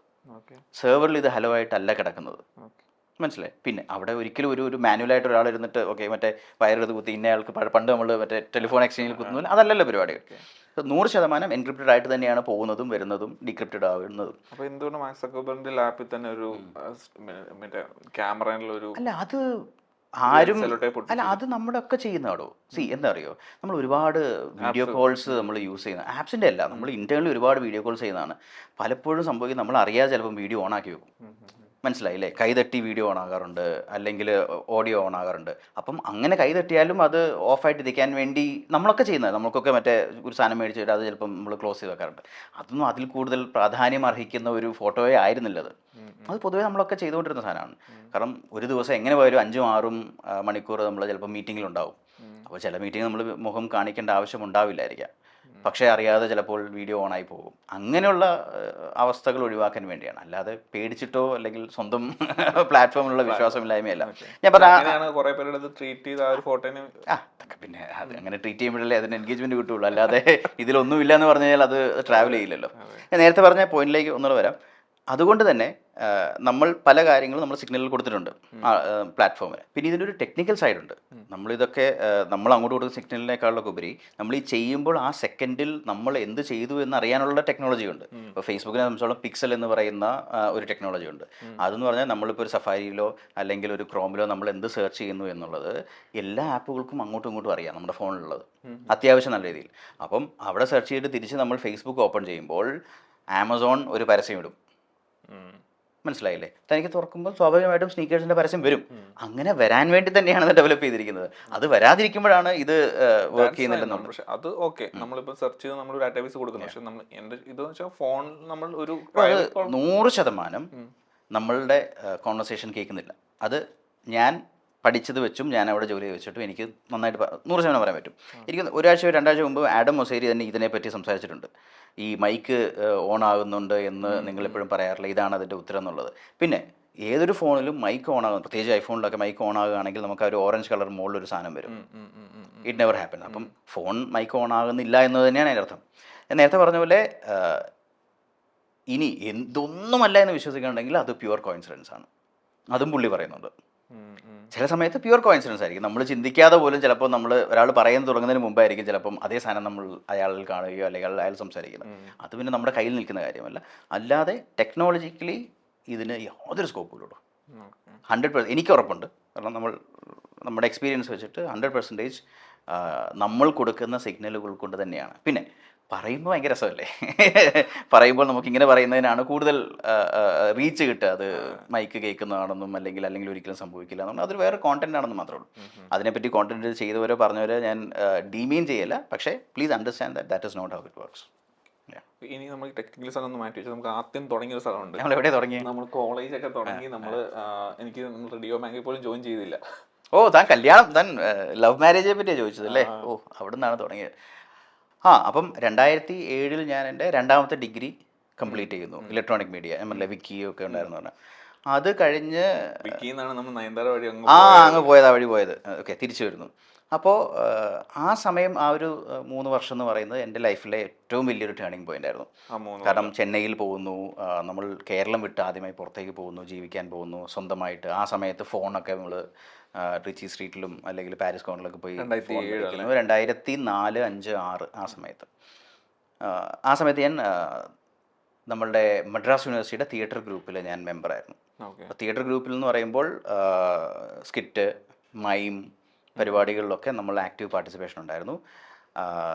ബാംഗ്ലൂർ വെച്ച് നമ്മൾ സ്കിറ്റ് പെർഫോം ചെയ്യുന്നു സൗത്ത് ഇന്ത്യയുടെ ഇതിൽ. പിന്നെ ഡൽഹി പോകുന്നു, ഹരിയാന പോകുന്നു. അവിടുന്ന് നമ്മൾ ജമ്മു കാശ്മീരിൽ പോകുന്നു. ജമ്മു കാശ്മീരിൽ പോയപ്പോഴാണ് ഇന്ത്യയെ റെപ്രസെൻ്റ് ചെയ്യാനായിട്ട് എനിക്ക് പറ്റി. ഇന്ത്യൻ ടീമിൽ ഞാൻ മെമ്പറായിരുന്നു.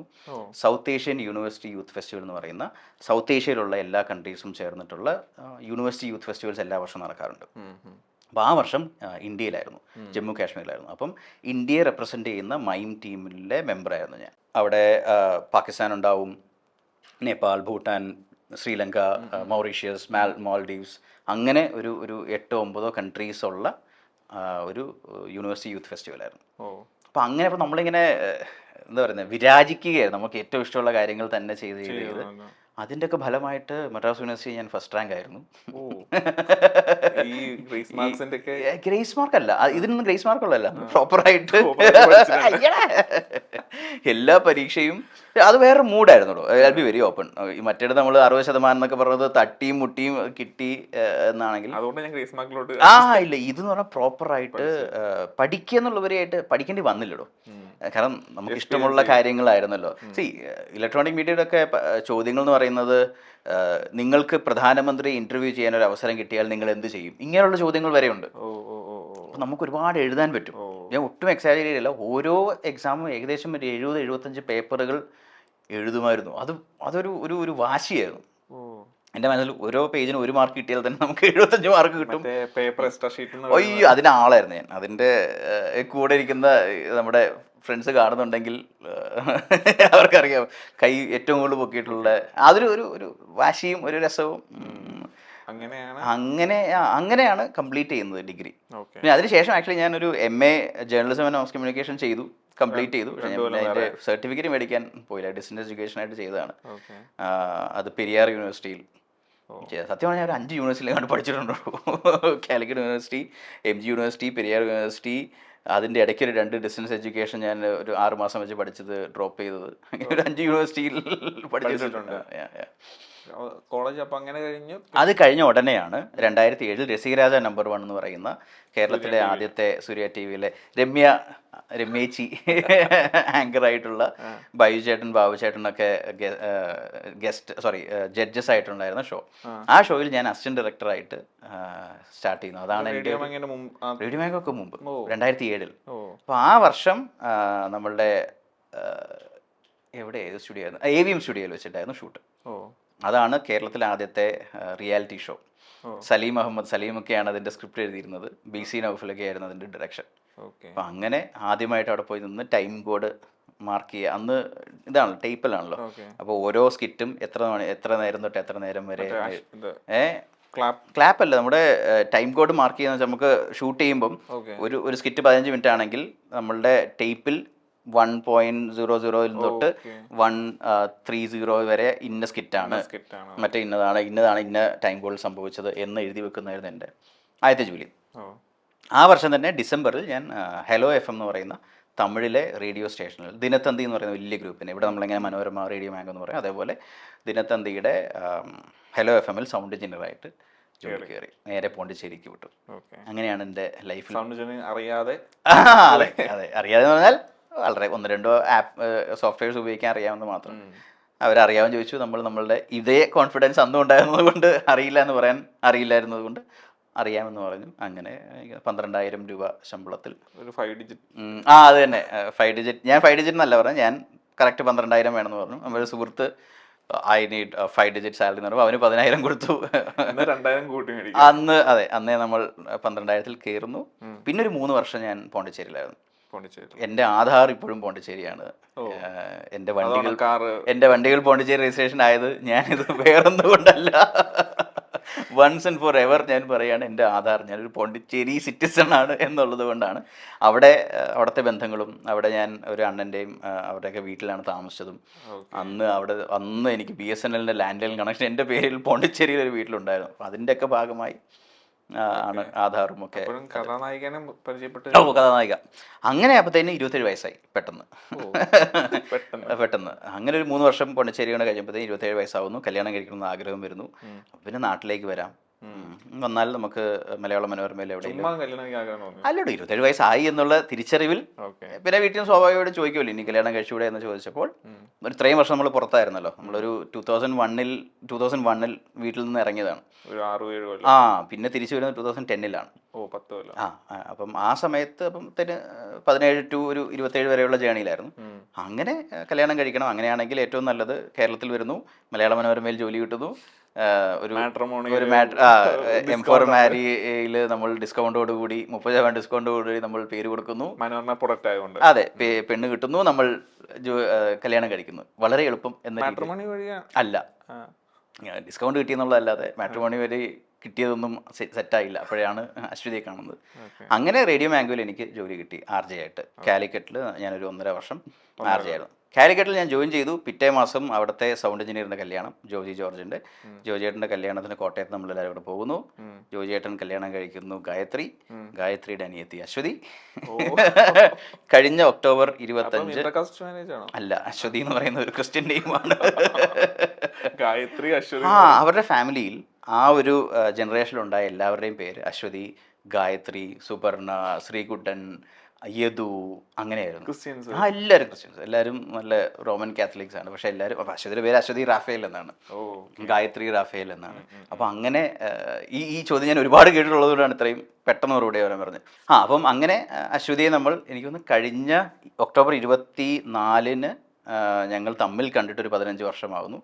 ഒക്ടോബർ 25-നാണ് ഞങ്ങൾ കല്യാണം കഴിക്കുന്നത്. അപ്പം ഒക്ടോബർ 3-നാണ് ജോലിക്ക് കയറുന്നത്. ഒക്ടോബർ 3-നാണ് അശ്വതിയുടെ ബർത്ത്ഡേ. ഒക്ടോബർ 15-ന് എൻ്റെ ബർത്ത്ഡേ. ഒക്ടോബർ 11 ഞങ്ങളുടെ എൻഗേജ്മെന്റ് ആനിവേഴ്സറി. ഞങ്ങളുടെ ലൈഫിൽ ഡാനിയുടെ ബർത്ത് മാത്രമാണ് ഡിസംബർ 23-ലേക്ക് മാറിപ്പോയത്. ഞാൻ ഇപ്പോഴും പറയുന്നതാണ്, സത്യമായിട്ടും പ്ലാൻ ചെയ്തതാണ് ഇതിനെ ഒന്ന് ഒക്ടോബറിലേക്ക് എത്തിക്കാൻ. പക്ഷേ ആളിത്തിരി ലേറ്റ് ആയിരുന്നു. അങ്ങനെയാണ് അശ്വതിയെ കാണുന്നത്. പിന്നെ ഒരു 5 വർഷത്തോളം വെയിറ്റ് ചെയ്ത്. പക്ഷെ അവരുടെ വീട്ടുകാരൊക്കെ, ഞാൻ എൻ്റെ സ്വന്തം അപ്പയും അമ്മയും സ്നേഹിക്കുന്നതിലുപരിയായിട്ട് ഞാൻ ആ ഫാമിലിയെ ഭയങ്കരമായിട്ട് ഇഷ്ടപ്പെടുകയും ആ ഫാമിലിയിൽ ഒരു ഭാഗമാകാൻ വേണ്ടി ആണ് ഒരു പരിധി വരെ. അത് അശ്വതിക്കും അറിയാം. എനിക്ക് പിന്നെ ആ ഫാമിലി വേറെ പെൺപിള്ളേരില്ലായിരുന്നു എന്നുള്ളത് കൊണ്ടും അങ്ങനെ അശ്വതി ഞങ്ങൾ ഒരു ഓട്ടോമാറ്റിക്കലി ഓർഗാനിക്കലി സംഭവിച്ച റിലേഷൻഷിപ്പ് ആയിരുന്നു. അങ്ങനെ അപ്പോൾ അശ്വതി പഠിക്കുകയായിരുന്നു. ഞാൻ അശ്വതി കാണുമ്പോൾ 17 വയസ്സേ ഉള്ളൂ. ഞങ്ങൾ തമ്മിൽ 10 വയസ്സിൻ്റെ വ്യത്യാസമുണ്ട്. ഇത് ഞാൻ ഓരോ സ്ഥലത്ത് പറയുമ്പോഴും വീട്ടിൽ ചെല്ലുമ്പോൾ എന്നെ വടിയെടുത്ത് അടിക്കാറുണ്ട് എന്നുള്ള സത്യവും ഞാൻ പറയുന്നു. പക്ഷേ 10 വയസ്സ് അന്നും ഇന്നും. അപ്പോൾ അങ്ങനെ ഷി വാസ് ഓൺലി 17 then, +1 അങ്ങനെ പഠിക്കുകയാണ്. സോ അന്ന് സ്വാഭാവികമായിട്ടും പോയി പ്രണയം പറയുന്ന ഒരു സമയമല്ലല്ലോ. നോട്ട് ചെയ്തിരുന്നു. 18 തികഞ്ഞ് കഴിയുമ്പോൾ സ്വാഭാവികമായിട്ടും നമ്മൾ തമ്മിലൊരു വൈബ് ഉണ്ടെന്ന് മനസ്സിലാവുകയും ഞാൻ നേരെ പോയി അശ്വതിയുടെ അച്ഛനോടും അമ്മയോടും കാര്യം പറഞ്ഞു. അപ്പം അശ്വതിയുടെ അച്ഛൻ പറഞ്ഞത്, അശ്വതിക്ക് അങ്ങനെയൊക്കെ ചിന്തിക്കാനുള്ള പ്രായം പോലും ആയോ എന്ന് എനിക്കറിയില്ലെന്നാണ് പുള്ളി പറഞ്ഞത്. ഞാൻ പറഞ്ഞു, ഇല്ല അച്ഛാ, ഞാൻ ഇപ്പോൾ ഉടനെ അല്ല പറഞ്ഞത്, എന്നെങ്കിലും അശ്വതിക്ക് കല്യാണം ആലോചിക്കുമ്പോൾ ആ വ്യക്തി ഞാനാകണമെന്ന് എനിക്ക് ആഗ്രഹമുണ്ട്. അച്ഛൻ വളരെ ഓപ്പണായിട്ട് വളരെ ഭയങ്കര രസമുള്ളൊരു ഫാമിലിയാണത്. ഞാൻ അതുകൊണ്ട് തന്നെ ആ ഫാമിലി എല്ലാവരും കോഴിക്കോട് നിന്നും കണ്ണൂരിൽ നിന്നും പറിച്ച് നട്ട് കൊച്ചിയിൽ എൻ്റെ ഒരു 15 മിനിറ്റ് ഡിസ്റ്റൻസിൽ ഞാൻ അവരെല്ലാവരും വലിയ മനസ്സിലുള്ളവരാണ്. അയ്യോ ആണോന്നോ, അതെനിക്കിപ്പം പറഞ്ഞേ പറ്റൂ. എൻ്റെ അമ്മായിയമ്മയും അമ്മായിയപ്പനും ഭയങ്കര മനസ്സാണ്. അങ്ങനെയായിരുന്നു അശ്വതി. പിന്നെ ഞങ്ങൾ 2014 കല്യാണം കഴിക്കുന്നു. അപ്പോഴേക്കും ഞാൻ റെഡ് FM-ലേക്ക് മാറി, ഇവിടെ കൊച്ചിയിലേക്ക്. റേഡിയോ മാംഗോയിൽ 1.5 കൊല്ലം RJ ആയിരുന്നു. സിറ്റി ലൈറ്റ്സ് എന്ന് പറഞ്ഞ ഷോ, ഈവനിങ് ഒരു 7 to 10. അപ്പോൾ നമ്മൾ വേറെ മൂഡിലാണ് ആ സമയം ചെയ്യുന്നത്. സിറ്റി ലൈറ്റ്സുമായി ഞാൻ ജിനു, സൗണ്ടൊക്കെ താത്തി. എൻ്റെ ഷോ കഴിഞ്ഞ ഉടനെയാണ് സജുവേട്ടൻ്റെ ഷോ, ഇറ്റ്സ് മീ സജു എന്നൊക്കെ പറഞ്ഞൊരു ഷോ ഉണ്ടായിരുന്നു, മുദ്ദുഗവ്. അപ്പോൾ സജുവേട്ടൻ്റെ ഷോയുടെ തൊട്ട് മുമ്പുള്ള ഷോ ആണ് നമ്മുടെ. അപ്പോൾ നമ്മൾ ആ ലാസ്റ്റ് 1 മണിക്കൂർ നമ്മൾ സജുവേട്ടൻ ആകും. പക്ഷെ ആ സമയത്ത് റേഡിയോയിലൊക്കെ ഷോ ചെയ്യുമ്പം ഇപ്പോൾ എങ്ങനെയാണെന്ന് അറിയത്തില്ല. അപ്പോഴും തുടക്കമൊന്നുമല്ല, എനിക്കൊന്ന് കുറേ വർഷത്തിന് ശേഷമാണ് ഞാൻ കേരളത്തിൽ റേഡിയോയിൽ വരുന്നത്. ഭയങ്കരമായിട്ട് ഫോളോവർഷിപ്പ് ഉണ്ടായിരുന്നൊരു സമയമായിരുന്നു. എനിക്ക് പേടി വന്നിട്ടുള്ള ചില സന്ദർഭങ്ങളുണ്ട്. നമുക്ക് രാത്രി കോളായതുകൊണ്ട്, ഇപ്പോൾ ആരെയും കുറ്റം പറയുന്നില്ല, പലതരത്തിലുള്ള കോളുകൾ വരും.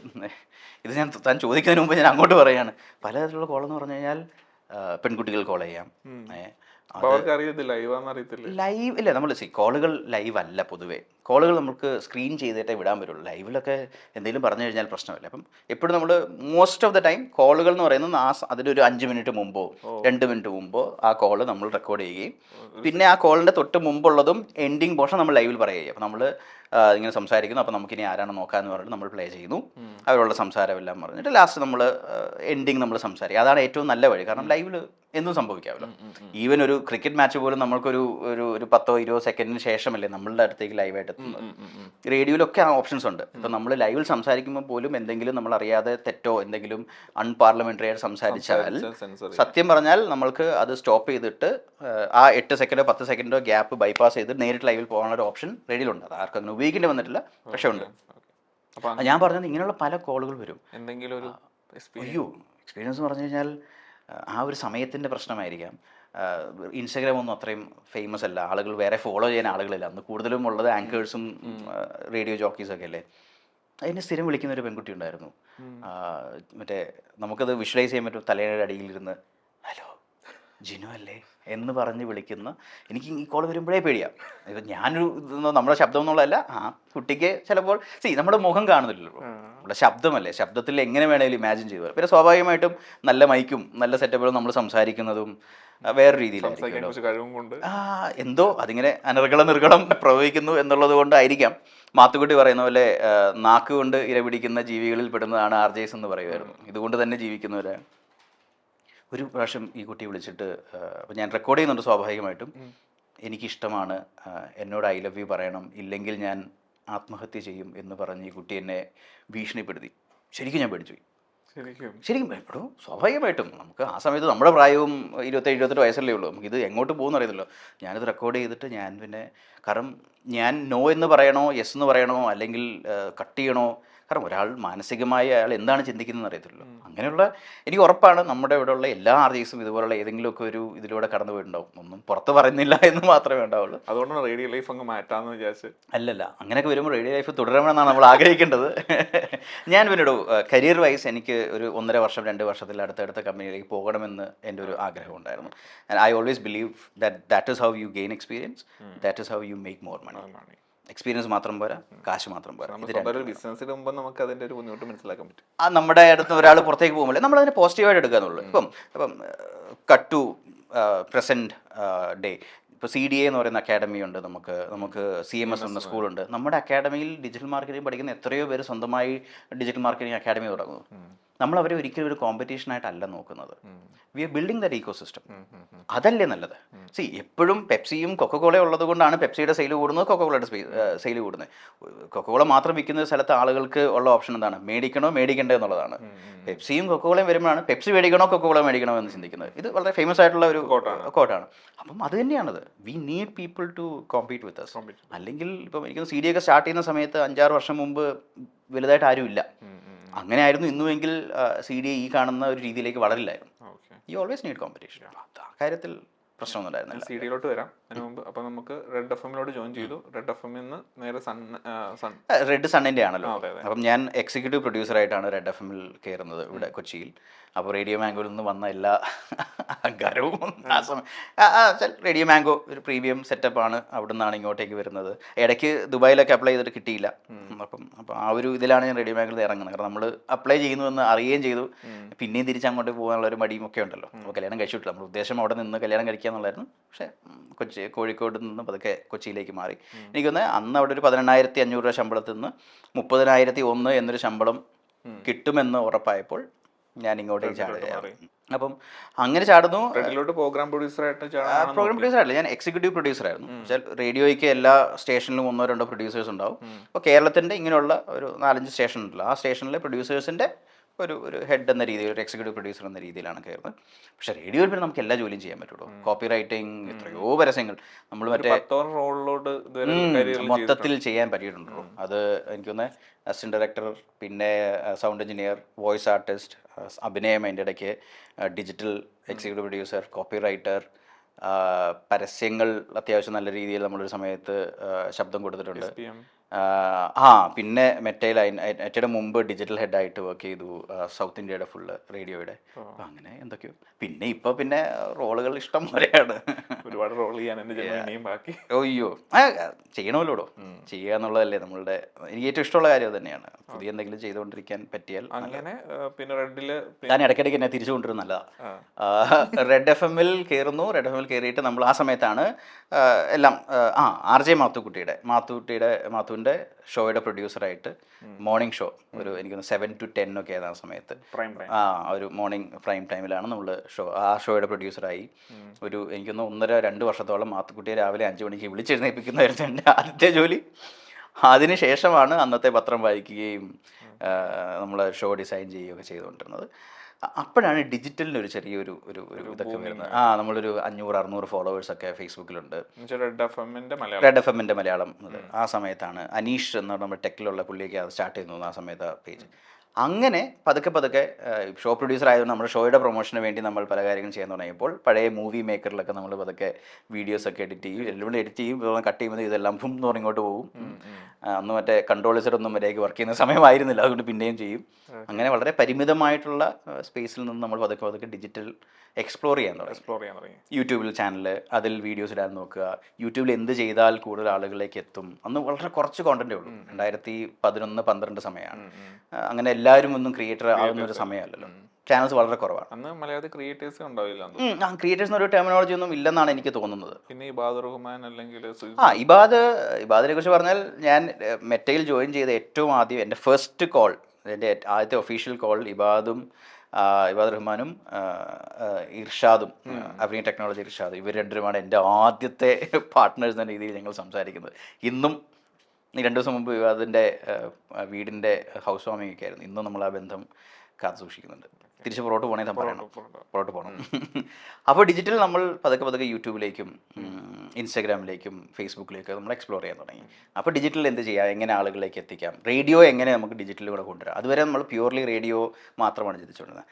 ആ സമയത്താണ് യൂട്യൂബിൽ നമ്മൾ മറ്റേ വാവാ സുരേഷിൻ്റെ ഒരു prank hello my dear wrong number എന്ന് പറയുന്ന ഒരു വലിയൊരു പ്രോപ്പർട്ടി ഉണ്ട് റെഡ് എഫ് ഒരുപാട് വർഷങ്ങളായിട്ടുള്ള, ഞാൻ ജോയിൻ ചെയ്തതിനൊക്കെ വർഷങ്ങൾ മുമ്പ് ചെയ്തുകൊണ്ടിരുന്നതാണ്. അതിനെ നമ്മൾ ഡിജിറ്റലിലേക്ക് എത്തിക്കാൻ ശ്രമിച്ചു. അങ്ങനെ പക്ഷെ അന്നേരം ഓൾറെഡി ഈ ഓഡിയോ എടുത്തു വെച്ചിട്ടുണ്ടായിരുന്നു. അപ്പോൾ നമ്മൾ ഈ RJ അജീഷും ബാക്കി എല്ലാവരും സൗമ്യൊക്കെ ഉണ്ടായിരുന്നു തോന്നുന്നു, എല്ലാവരും കൂടെ നിൽക്കുന്ന കുറേ ഫോട്ടോസും ഒക്കെ എടുത്ത് ഇപ്പം പിന്നെ പ്രോപ്പറായിട്ട് വീഡിയോ ആയിട്ട് തന്നെയാണ് എഡിറ്റ് ചെയ്ത് വരുന്നത് hello my dear wrong number. പക്ഷെ അന്ന് നമ്മളിതെല്ലാം ഫോട്ടോസൊക്കെ കട്ട് ചെയ്ത് ഒരു നല്ല സാധനം ഇട്ടു. അത് ആ സമയത്ത് കുറച്ച് വർഷങ്ങൾക്ക് ശേഷം കുറച്ച് മില്യൺ വ്യൂസൊക്കെ പോയപ്പോൾ നമുക്ക് കാര്യം പിടികിട്ടി. അതിൻ്റെ ഒരു ഗുണം എന്ന് പറഞ്ഞാൽ അതുകൊണ്ടാണ് ഞാൻ പിന്നെ ചെന്നൈയിലേക്ക് എനിക്ക് സണ്ണിൽ തന്നെ നമ്മളൊരു വലിയൊരു ഇവൻറ്റിൻ്റെ സമയത്ത് ഡിജിറ്റൽ അവിടെ പൊതുവെ ആർക്കും അങ്ങനെ വലുതായിട്ട് അറിയില്ലായിരുന്നു, നമുക്കും അറിയില്ല. പക്ഷേ നമ്മൾ ഡിജിറ്റലിനെ കുറിച്ച് പ്രസൻറ്റേഷൻ്റെ സമയത്ത് യൂട്യൂബിൽ എങ്ങനെ ക്ലിക്ക് ബെയ്റ്റ് അല്ലാതെ അല്ലെങ്കിൽ ക്ലിക്ക് ബെയ്റ്റ് എന്നുള്ള വാക്കൊന്നും അറിയില്ലായിരുന്നു, നമുക്ക് എങ്ങനെ ആളുകളിലേക്ക് എത്തിക്കാൻ, ഇങ്ങനെ ചെയ്യാം അങ്ങനെ ചെയ്യാം എന്നൊക്കെ പറഞ്ഞ് ഞാനൊരു പ്രസൻറ്റേഷനൊക്കെ ചെയ്തപ്പോഴേക്കും അവിടെ ഉള്ളവർ വിചാരിച്ചു ഞാൻ ഡിജിറ്റലിൽ എന്തൊക്കെയോ അറിയാം, ഇവരെ നമുക്ക് പിടിച്ച് സൗത്ത് ഇന്ത്യയുടെ ഡിജിറ്റൽ ഹെഡ് ആക്കാം എന്ന് വിചാരിക്കുന്നു. അങ്ങനെ 2014 ഡിസംബറിൽ ഞാൻ ഇവിടുന്ന് 2014 ഒക്ടോബറിലായിരുന്നു കല്യാണം. ഡിസംബറിൽ ഞങ്ങൾ ഇവിടുന്ന് ചെന്നൈയിലേക്ക് പോകും. പിന്നെ 2 വർഷം കൂടെ സൺ നെറ്റ്വർക്ക് മൊത്തത്തിലുണ്ടായിരുന്നു. ഞാൻ കഴിഞ്ഞ 2 ദിവസം മുമ്പ് സൺ ഓഫീസിൽ എവിടെ MRC നഗറിൽ അനിരുദ്ധിന്റെ ഇന്റർവ്യൂ അവിടെയായിരുന്നു.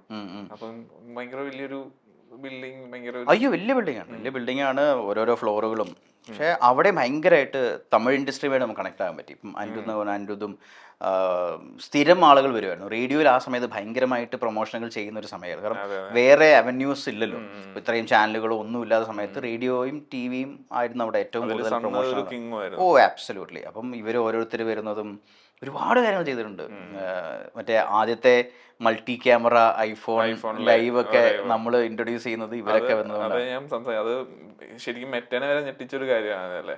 ഞാൻ അങ്ങനെ പറഞ്ഞാൽ തള്ളുകയാണെന്ന് വിചാരിക്കുമെങ്കിലും കാരണം മെറ്റയ്ക്ക് അറിയത്തില്ല അങ്ങനെ ഒരു മെറ്റ എന്ന പ്ലാറ്റ്ഫോമേ അറിയില്ലെന്നല്ല, അന്ന് ഇന്ത്യയിൽ ടീമിൽ വർക്ക് ചെയ്തിരുന്നവർക്ക് ഇങ്ങനെയുള്ള ഓപ്ഷൻസ് തേർഡ് പാർട്ടി ആപ്പ് വെച്ചിട്ടായിരുന്നു. അത് വളരെ സിമ്പിളായിരുന്നു. ആ സമയത്ത് നമ്മളത് എക്സ്പ്ലോർ ചെയ്ത് അങ്ങനെ ഒരു ആപ്പ് കണ്ടുപിടിച്ച് ആ ആപ്പിലൂടെ 2 ഐഫോണുകൾ തമ്മിൽ വയർലെസ്ലി കണക്ട് ചെയ്ത് അതിലൊരു ഐഫോണിൽ നിന്നും നമുക്ക് സ്വിച്ച് ചെയ്യാൻ പറ്റുന്ന രീതിയിൽ ഫേസ്ബുക്ക് ലൈവ് ചെയ്തത് നമ്മൾ ആണെന്ന് വേണമെങ്കിൽ പറയാം.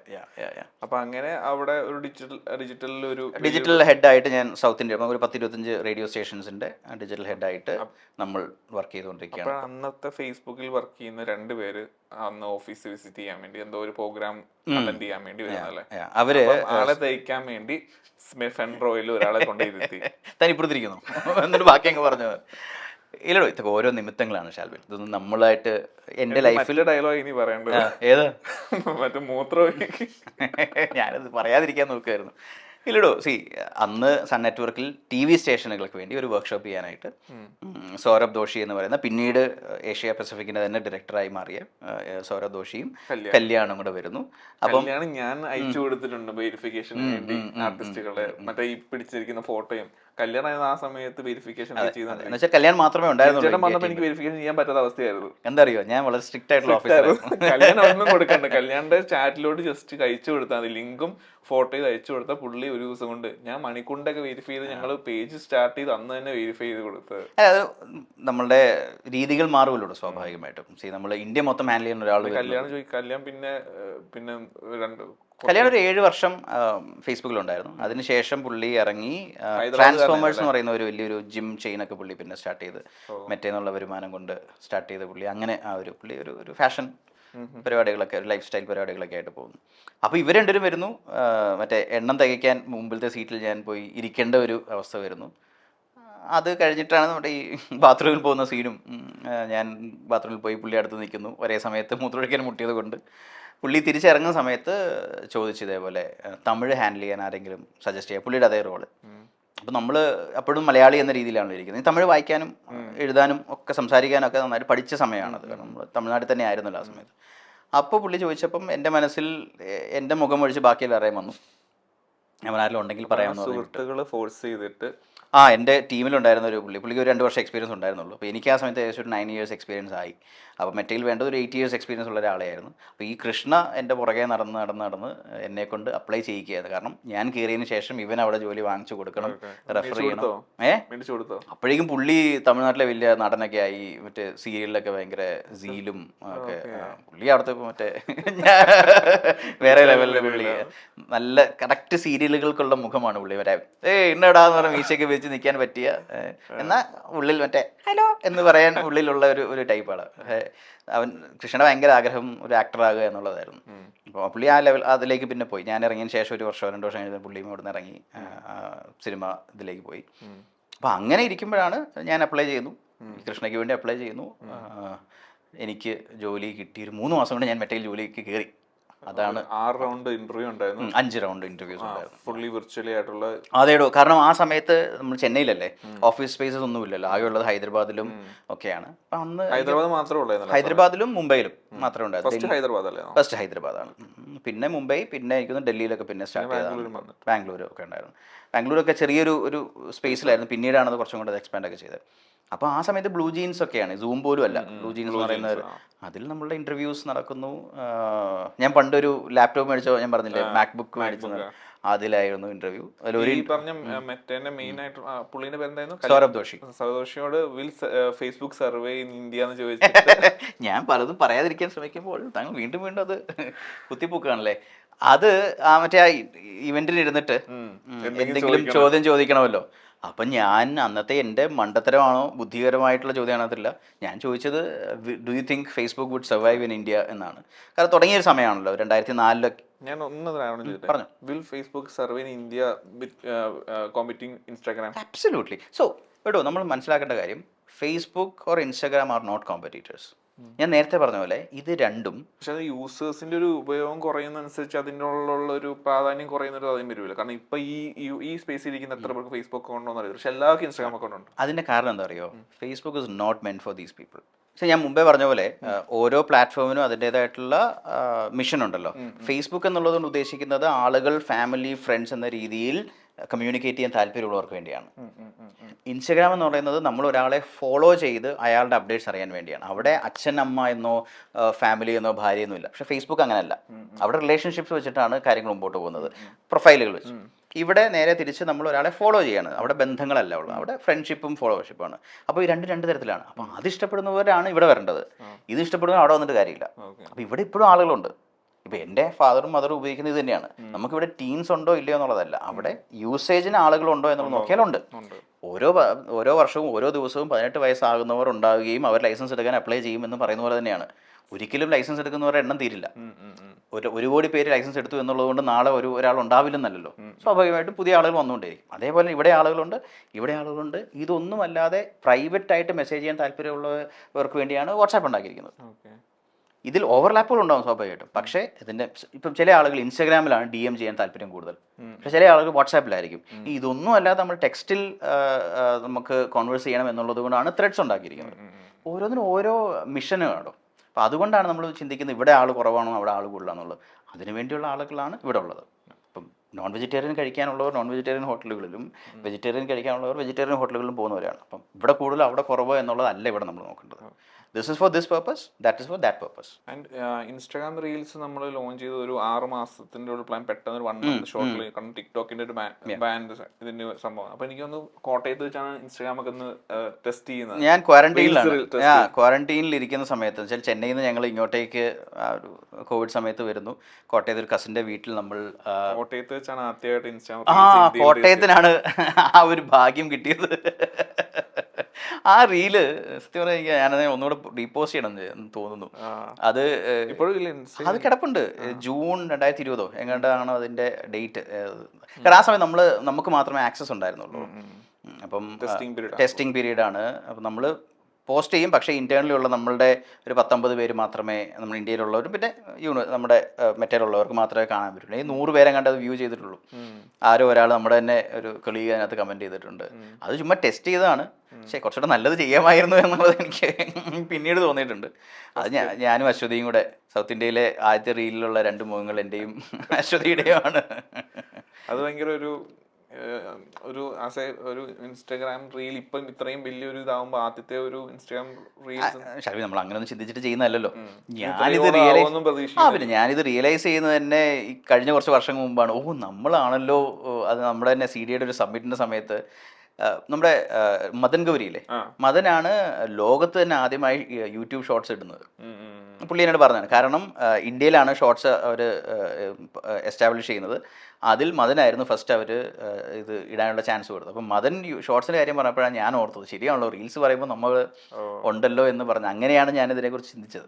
ഞാൻ ഇതൊന്ന് പെട്ടെന്ന് ആഡ് ചെയ്യട്ടെ, ഒന്ന് ക്രിസ്പായിട്ട് പറയാണ്.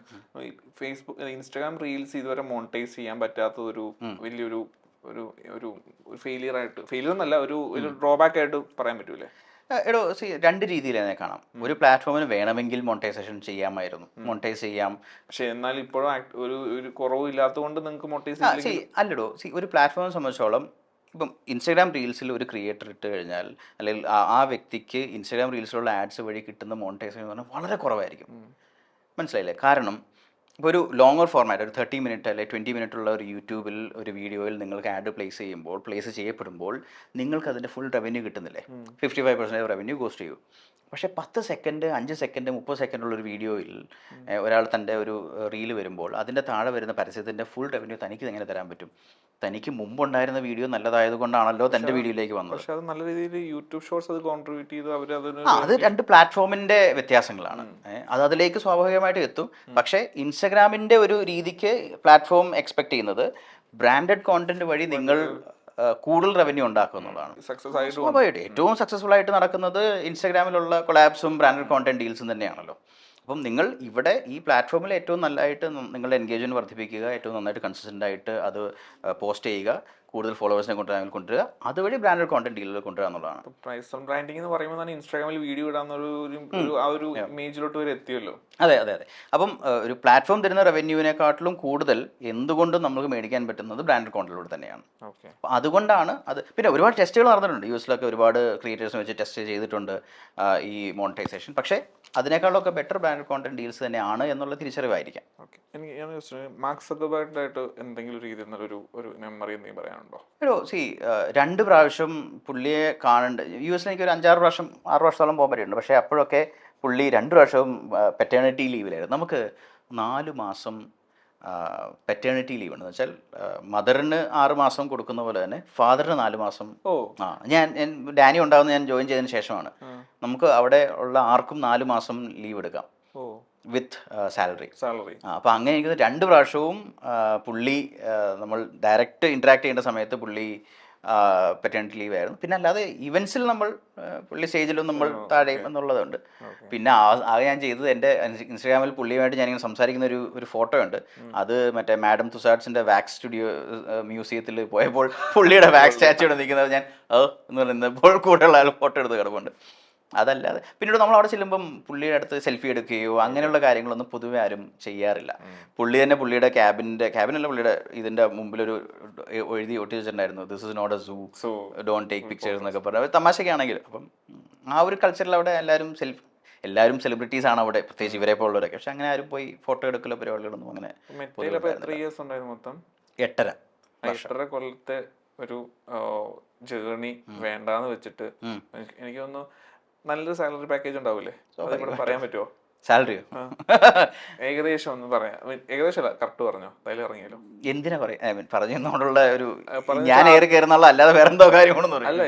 നമുക്ക് ഇത്രയും ഒരു സാലറി ഇതുണ്ടായിട്ട് നമ്മളത് വേണ്ടാന്ന് വെച്ച് നമ്മളൊരു ഡ്രീം അല്ല, നമുക്ക് വേണ്ടിയുള്ള ഒരു സ്പേസ് ഉണ്ടല്ലോ, അതിലോട്ട് മണി അല്ല മാറ്റർ എന്നൊരു സാധനം. കാരണം ഈ എമൗണ്ട് എന്നോട് ഫോണിൽ പറഞ്ഞുകൊണ്ടാണ് അത് പറയേണ്ടത്. ഞാനത് ഇല്ലടോ അത് പറയാൻ പറ്റില്ലെന്നല്ല. കാരണം I'm very open about it. ഞാൻ ഇപ്പം നമ്മളുടെ ലേണേഴ്സിനോടൊക്കെ ചില സെഷനിലൊക്കെ നമ്മൾ പറയുമ്പോൾ by any chance if this is inspiring you please എന്ന രീതിയിൽ പറഞ്ഞിട്ടില്ലെന്നുള്ളതല്ല. പക്ഷേ അതിന് മുമ്പ് ഞാൻ ഒരു കാര്യം കൂടെ പറയാം. എന്തുകൊണ്ട് മെറ്റയിൽ നിന്ന് ഇറങ്ങിയെന്ന് പറയാനുള്ളൂ. മെറ്റയിൽ നമ്മൾ ഇത്രയും ശമ്പളം കിട്ടി എന്നുള്ളത് വേണ്ടെന്ന് വെച്ച് നമ്മൾ അടുത്ത കാര്യങ്ങളിൽ ഇറങ്ങുമ്പോൾ I have always believed in 3 phases of my life. ഞാൻ മെറ്റയിൽ നിന്ന് ഇറങ്ങുമ്പോഴും അത് പറഞ്ഞിട്ടാണ് ഞാൻ ഇറങ്ങുന്നത്. അതുകൊണ്ട് മെറ്റയിലുള്ള ഒരാൾ പോലും എന്നോട് ജിനു പോകണ്ട എന്ന് പറഞ്ഞില്ല. Because I was very clear that this is what I need. ഞാൻ ഇതിനു മുമ്പ് സൂചിപ്പിച്ചിട്ടുള്ളതാണ്. There are 3 phases which I believe. Thanks to Denzel Washington, പുള്ളി പറഞ്ഞ സെയിം സാധനമാണ്.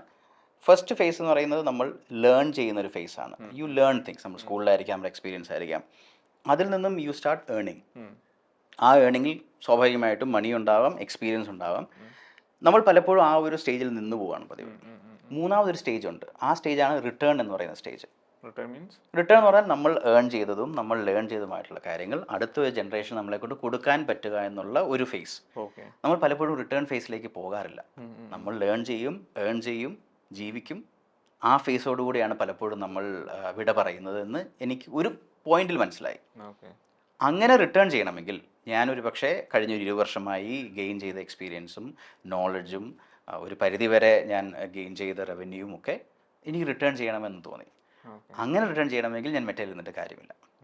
അപ്പോൾ ഞാൻ എൻ്റെ ഒരു റിട്ടയർമെൻറ്റ് വീഡിയോ ഒക്കെ അത് പറഞ്ഞ പോലെ മണി സംവെയർ ഒരുപാടുണ്ടായി എന്നുള്ളത് കൊണ്ടല്ല, അല്ലെ ഉണ്ടായി ഇല്ല എന്നുള്ളത് കൊണ്ടുമല്ല, somewhere that was not the priority. അപ്പോൾ ഞാൻ ചോദിക്കണം, കയറിയ സമയത്ത് മന്ത്ലി സാലറി എത്രയാണോ?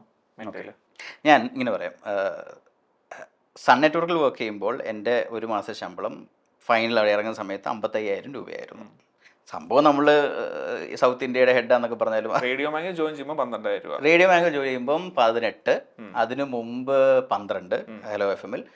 രസികരാജ നമ്പർ 1-ൽ ജോയിൻ ചെയ്യുമ്പോൾ ഒരു ദിവസം 100 രൂപ. ഒരു ദിവസം 100 രൂപ. അപ്പോൾ ഒരു മാസം. പിന്നെ അതിനു മുമ്പ് ഞാൻ പടൂരാണ് പഠിച്ചത്. ഒരു വർഷം ഒരു ഹോട്ടലിൽ രാത്രി ഫുഡ് കിട്ടുമെന്നുള്ളത് ഒരു മാസം 3,000 രൂപ. ഒരു മാസം 3,000 രൂപ. പിന്നെ എനിക്കത് വരെ 5,000 ആയിട്ട് കൂട്ടി തന്നിരുന്നു. കാരണം ആ ഒരു മാസം കഴിഞ്ഞപ്പോൾ നമ്മുടെ ജോലി കണ്ടിട്ട് കൂട്ടി തന്നിരുന്നു. പക്ഷേ എന്നിട്ട് ഈ 55,000-ൽ നിന്നും മെറ്റയിലേക്ക് കയറുമ്പോൾ അത് 1.5 ലക്ഷമായി 2016-ൽ. ഇറങ്ങിയ മെറ്റയിലെ ഒരു രീതി അനുസരിച്ച് നമുക്ക് ബോണസ് എന്നൊക്കെ പറയുന്നത് നല്ല എമൗണ്ട് ഉണ്ടാവും. ഞാൻ ഇറങ്ങുന്നതിന് മുമ്പ് ഉണ്ടായിരുന്ന എൻ്റെ ബോണസ് എന്ന് പറയുന്നത് തന്നെ ഒരു 22 ലക്ഷം രൂപയായിരുന്നു. ബോണസ് എന്ന് പറയുന്നത് നമുക്ക് ഇയർലി വരുന്ന ബോണസ് കിട്ടും, പെർഫോമൻസും അത് ഒരുപാട് സ്റ്റോക്കുകളുണ്ട്. പക്ഷെ ഞാൻ ഇറങ്ങുന്ന സമയത്ത് സാലറി എൻ്റെ ഇൻകം എന്ന രീതിയിൽ മെറ്റയിൽ നിന്ന് വന്നത് 1,85,00,000 ആനുവൽ ഇൻകം. അറൗണ്ട് ഒരു 70 lakhs പെർ മന്ത് ആയിരിക്കാം. കാരണം നമുക്ക് ഞാൻ അങ്ങനെ കാൽക്കുലേറ്റ് ചെയ്തിട്ടില്ല.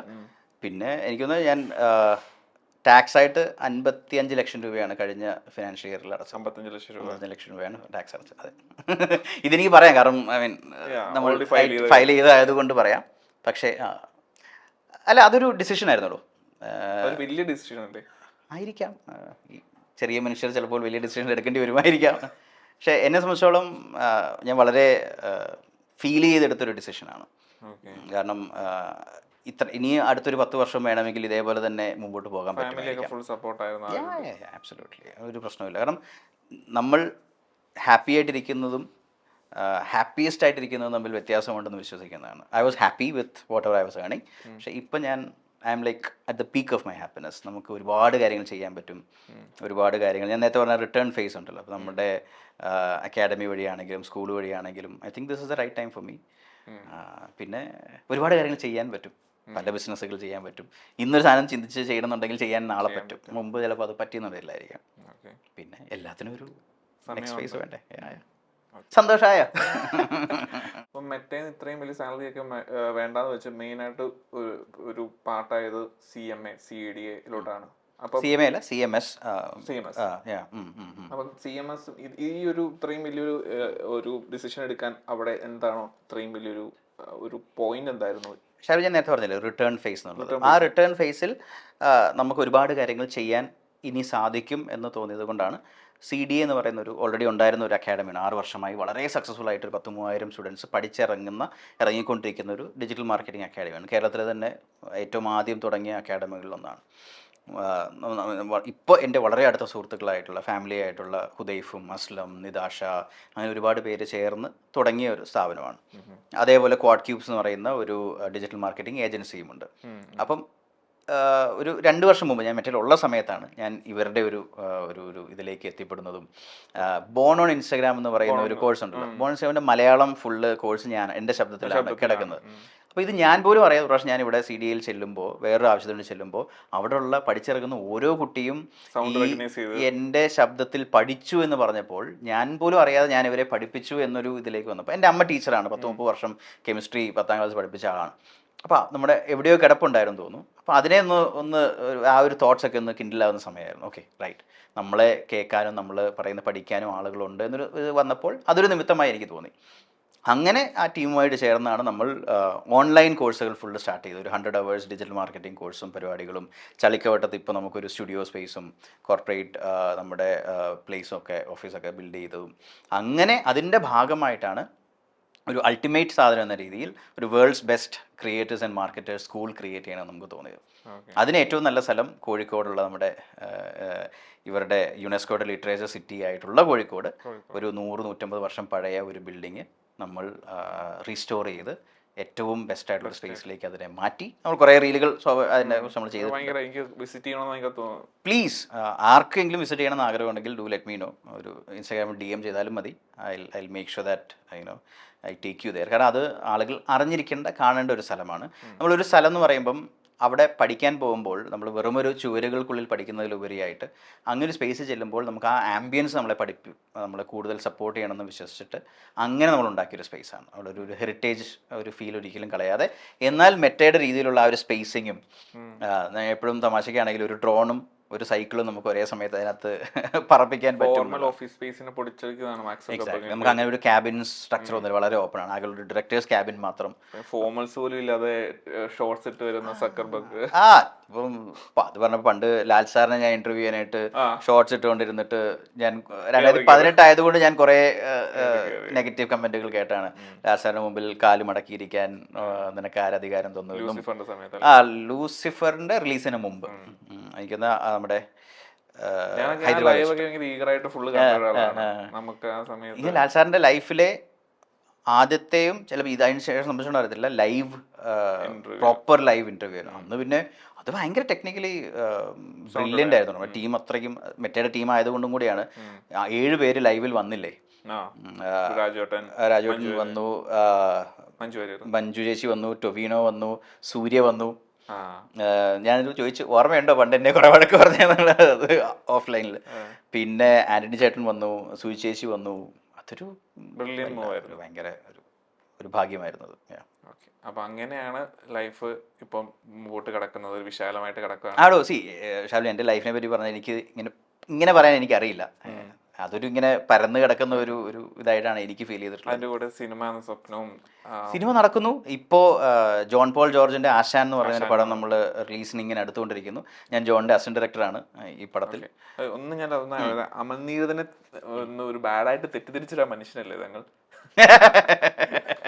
അങ്ങനെയല്ല, അമലേട്ടൻ അത്രയും സ്വീറ്റ് ആയിട്ടുള്ളൊരു പേഴ്സണെ ഞാൻ ലൈഫിൽ കണ്ടിട്ടില്ല. എനിക്ക് ഏറ്റവും ഇഷ്ടപ്പെട്ടത് അമലേട്ടനെ ട്രോൾ ചെയ്ത് പറഞ്ഞു എന്ന് മാത്രമേ ഉള്ളൂ. അമലേട്ടൻ പറഞ്ഞ ചില വാക്കുകൾ ഞാൻ തെറ്റിദ്ധരിച്ചു എന്ന് മാത്രമേ ഉള്ളൂ. അന്ന് കഥയൊക്കെ പറഞ്ഞതിന് ശേഷം അമലേട്ടൻ എന്നോട് ചോദിച്ചു,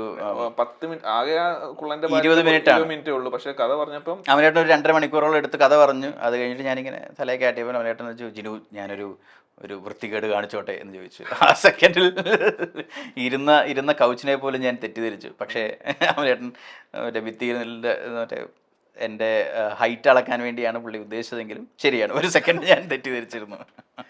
ലാസ്റ്റ് ആയിട്ട് ഞാനൊരു ഡിസോർഡായിട്ട് അങ്ങ് ചോദിക്കുകയാണ്. Okay, Instagram or LinkedIn? Wow, Instagram. Okay, Facebook or Twitter? Facebook. Paid ads or organic reach? Depends. നമ്മൾ ഒരു പ്രൊഡക്റ്റ് ആണ് ചെയ്യുന്നതെങ്കിൽ പെയ്ഡ് ആഡ്സും, ഒരു കോണ്ടന്റ് ആണെങ്കിൽ organic. Red FM or radio mango? Radio mango. Mammootty or Mohanlal? ഞാൻ വേണ്ടില്ല, ഞാൻ പറയില്ല. അല്ല, സിനിമ കിട്ടണ്ടെന്നല്ല. അങ്ങനെയാണെങ്കിൽ എത്രയോ സിനിമകൾ നമുക്ക് അഭിനയിക്കാമായിരുന്നു. എനിക്ക് രണ്ടുപേരും ഞാൻ വളരെയധികം ബഹുമാനിക്കുന്നത്, ഡിപ്ലോമാറ്റിക് ആയിട്ട് പറയാൻ ശ്രമിക്കുന്നത്. എനിക്ക് അസൂയുള്ള സാധനമാണ് മമ്മൂക്ക 4 പേര് ഫോളോ ചെയ്യുന്ന അതില് ഒരാള്. അത് മമ്മൂക്കയുടെ വലിയ മനസ്സ് എന്ന് മാത്രമേ എനിക്ക് പറയാനുള്ളൂ. കാരണം അത് സ്റ്റാർട്ടിങ് സമയത്ത് ഞാനത് വെരിഫൈ ചെയ്ത സമയത്ത് മമ്മൂക്ക എന്നോട് കാണിച്ച ഒരു ഇരിക്കട്ടെ, ഇപ്പോഴും കീപ്പ് ഓൺ ചെയ്യുന്നുണ്ടല്ലോ. അതെ, നിങ്ങളെല്ലാവരും കൂടെ പറഞ്ഞത് മാറ്റിക്കില്ലേ എന്ന് മാത്രമേ എനിക്ക് പറയുള്ളൂ. ഇതാരും എന്നോട് എപ്പോൾ പറഞ്ഞാലും ഞാനൊന്ന് നിങ്ങൾ നോക്കും, ദൈവമേ അത് ഇപ്പോഴും ഉണ്ടെങ്കിൽ ഞാനിങ്ങനെ നിൽക്കുന്നുള്ളതല്ലാതെ. ലാൽ സാറാണെങ്കിലും മമ്മൂക്ക ആണെങ്കിലും എൻ്റെ ലൈഫിൽ, പ്രത്യേകിച്ച് മെറ്റയിൽ എൻ്റെ കരിയറിൽ ഒരുപാട് മാറ്റങ്ങൾ കൊണ്ടുവന്ന രണ്ട് വ്യക്തികളാണ്. മമ്മൂക്കേനെ വെച്ച് ഒരുപാട് പേരെ ഫോളോ ചെയ്യാനുള്ള സ്പേസ് ഉണ്ടായിട്ട് അതിൽ 4 പേരിൽ ഒരാളാകാന്ന് പറഞ്ഞാൽ നിസ്സാര കാര്യമല്ല. ഞാൻ മമ്മൂക്കേനെ ഒരുപാട് സ്നേഹിക്കുന്ന ഒരാളായതുകൊണ്ട് എനിക്ക് അത്രയും അസുഖമുള്ള കാര്യമാണ്. ഇല്ലടോ, ഞാൻ അതിൽ ഒരു ലെവലേശം അഹങ്കരിക്കാതെ വളരെ ഹമ്പിളായിട്ട് പറയുകയാണ്, that's completely up to him. അത് അദ്ദേഹം എനിക്ക് തന്ന ഒരു സ്പേസാണ്. അത് ലാൽ സാറാണെങ്കിലും അതേപോലെ തന്നെയാണ്. എനിക്ക് ഒരു സമയത്ത് രണ്ടുപേരുടെ കൂടെയും എനിക്ക് ട്രാവൽ ചെയ്യാനുള്ള ഒരു സമയം കിട്ടിയിട്ടുണ്ട്. അങ്ങനെ നോക്കുമ്പോൾ ലാൽ സാറാണ് നോക്കുകയാണെന്ന് ചോദിച്ചു കഴിഞ്ഞാൽ എൻ്റെ മുമ്പിൽ രണ്ടുപേരും ഒരേ, അതൊന്നും പറയാൻ പോലും നമുക്ക് യോഗ്യതയില്ല. ബട്ട് ഓക്കെ, അപ്പം ഞാൻ ലാസ്റ്റായിട്ട് ഞാൻ എൻ്റെ ഈ മൈൽ സ്റ്റോൺ മേക്കേഴ്സ് നമ്മളിവിടെ തുടങ്ങാൻ ഇതിൻ്റെ ഒരു ഇനിഷ്യൽ ഫണ്ടിങ് ഫേസ്ബുക്കിൽ നിന്നാണ്. ഫേസ്ബുക്ക് സബ്സ്ക്രിപ്ഷൻ പ്രോഗ്രാം ഇൻട്രൊഡ്യൂസ് ചെയ്തപ്പോൾ അതിന് ഒരു ബോണസ് പ്രോഗ്രാം ഉണ്ടായിരുന്നു. ആ ബോണസ് പ്രോഗ്രാം ഞാൻ നല്ല അടിപൊളിയായിട്ട് ചെയ്തതിൻ്റെ ഒരു പേരിലാണ് നമുക്ക് ഈ ഒരു പരിപാടി. അപ്പോൾ അതാണ് ഞാൻ ഫേസ്ബുക്ക് അല്ലാതെ തന്നെ എൻ്റെ ലൈഫിൽ ഭയങ്കര ഒരു പാർട്ടാണ്. സോ അങ്ങനെ ഒരു പാർട്ടായിട്ടുള്ള ആൾ ആ ഓഫീസിൽ വർക്ക് ചെയ്താൽ എനിക്ക് ഭയങ്കര ഹാപ്പിയാണ്. ഞാൻ ഈ പോഡ്കാസ്റ്റ് മുഖത്ത് കാണാതെ ചിരിക്ക് കുറച്ചും കൂടെ ഹാപ്പി ആവുന്നു. അത്രയും ചിരിയുണ്ട്. അപ്പൊ എന്തായാലും വെരി വെരി വെരി ഹാപ്പി ഈ പോഡ്കാസ്റ്റിൽ ഇത്രയും നേരം എന്നെ സഹിച്ചിരുന്നതിനും. എനിക്ക് ഒരെണ്ണം നമുക്ക് ഒരു ഫേസ്ബുക്കിൽ ഒരു ഫണ്ട് ഒരു ബ്ലോക്ക് വന്ന സമയത്ത് ജിൻചൺ എന്നെ പേഴ്സണലി ഹെൽപ്പ് ഔട്ട് ചെയ്തിട്ടുണ്ട്. അന്ന് മെറ്റീരിയലുള്ള സമയത്ത് ഒരു പേ ഔട്ടിന്റെ അത് എന്നെ സംബന്ധിച്ച് ഭയങ്കര ഇഷ്യൂ ആണ്. കാരണം ഞാൻ കല്യാണമൊക്കെ കഴിഞ്ഞിരിക്കുന്ന സമയത്ത് എനിക്ക് ഫണ്ട് വേണ്ട സമയമാണ്. ആ സമയത്ത് തന്നെയാണ് ഈ ഫണ്ട് ബ്ലോക്ക് ആയിട്ടിരിക്കുന്നത്. അന്ന് ഓഫീസ് റൺ ചെയ്യണം, കല്യാണം ഒരു സൈഡിൽ നിൽക്കുന്നു. അപ്പൊ ഞാൻ ചോദിച്ചിട്ട് എന്റെ കല്യാണമാണ് എന്നൊക്കെ പറഞ്ഞ് എനിക്ക് ആ പേ ഔട്ടിൻ്റെ ഇഷ്യൂസ് ഒരുപാട് പേർക്ക് വന്നിട്ടുണ്ട്. ആ സമയത്ത് എനിക്ക് സഹായിക്കണമെന്ന് ഒരുപക്ഷെ തോന്നിയിട്ടുണ്ടാവുക. നമ്മളവിടെ ഇരിക്കുന്ന സമയത്ത് ഒരാൾക്ക് അങ്ങനെ ഒരു ബുദ്ധിമുട്ടുണ്ടായി കഴിഞ്ഞാൽ അത് ചെയ്തില്ലേ പിന്നെ ഞാൻ അവിടെ എൻ്റെ എക്സിസ്റ്റൻസിനെ അത് ചോദ്യം ചെയ്യുന്ന പോലെയാണ്. ഇതേ കേസ് വീണയ്ക്ക് ഉണ്ടായിട്ടുണ്ട്. അപ്പം വീണ പാർട്ട്ണർ പോലും ആയിരുന്നില്ല ആ സമയത്ത്. പക്ഷേ നമ്മളൊരു മലയാളിയായിട്ടിരുന്ന് ഇങ്ങനൊരു കമ്പനിയിൽ ദൈവം ഒരു അവസരം തരുമ്പോൾ മറ്റൊരു മലയാളിക്ക് സഹായിക്കാനല്ലെങ്കിൽ പിന്നെ ഈ ഷോ ആയതുകൊണ്ട് ഞാൻ അതിനെ വേറെ രീതിയിൽ പറയുന്നില്ല, പിന്നെ എന്തുണ്ടാക്കാനാണ് നീ അവിടെ പോയിരിക്കുന്നത് ചോദ്യം സ്വാഭാവികമായിട്ട് നമുക്ക് വരില്ല. അപ്പം അത് ചെയ്തില്ലെങ്കിലാണ് അതിനകത്ത് സർപ്രൈസ്. ചെയ്തതിൽ ഒരു സർപ്രൈസും ഇല്ല. That was part of my job, but you deserved it. അപ്പോൾ എല്ലാത്തിനും thank you for coming. Thank you so much. Thank you. Pleasure meeting you.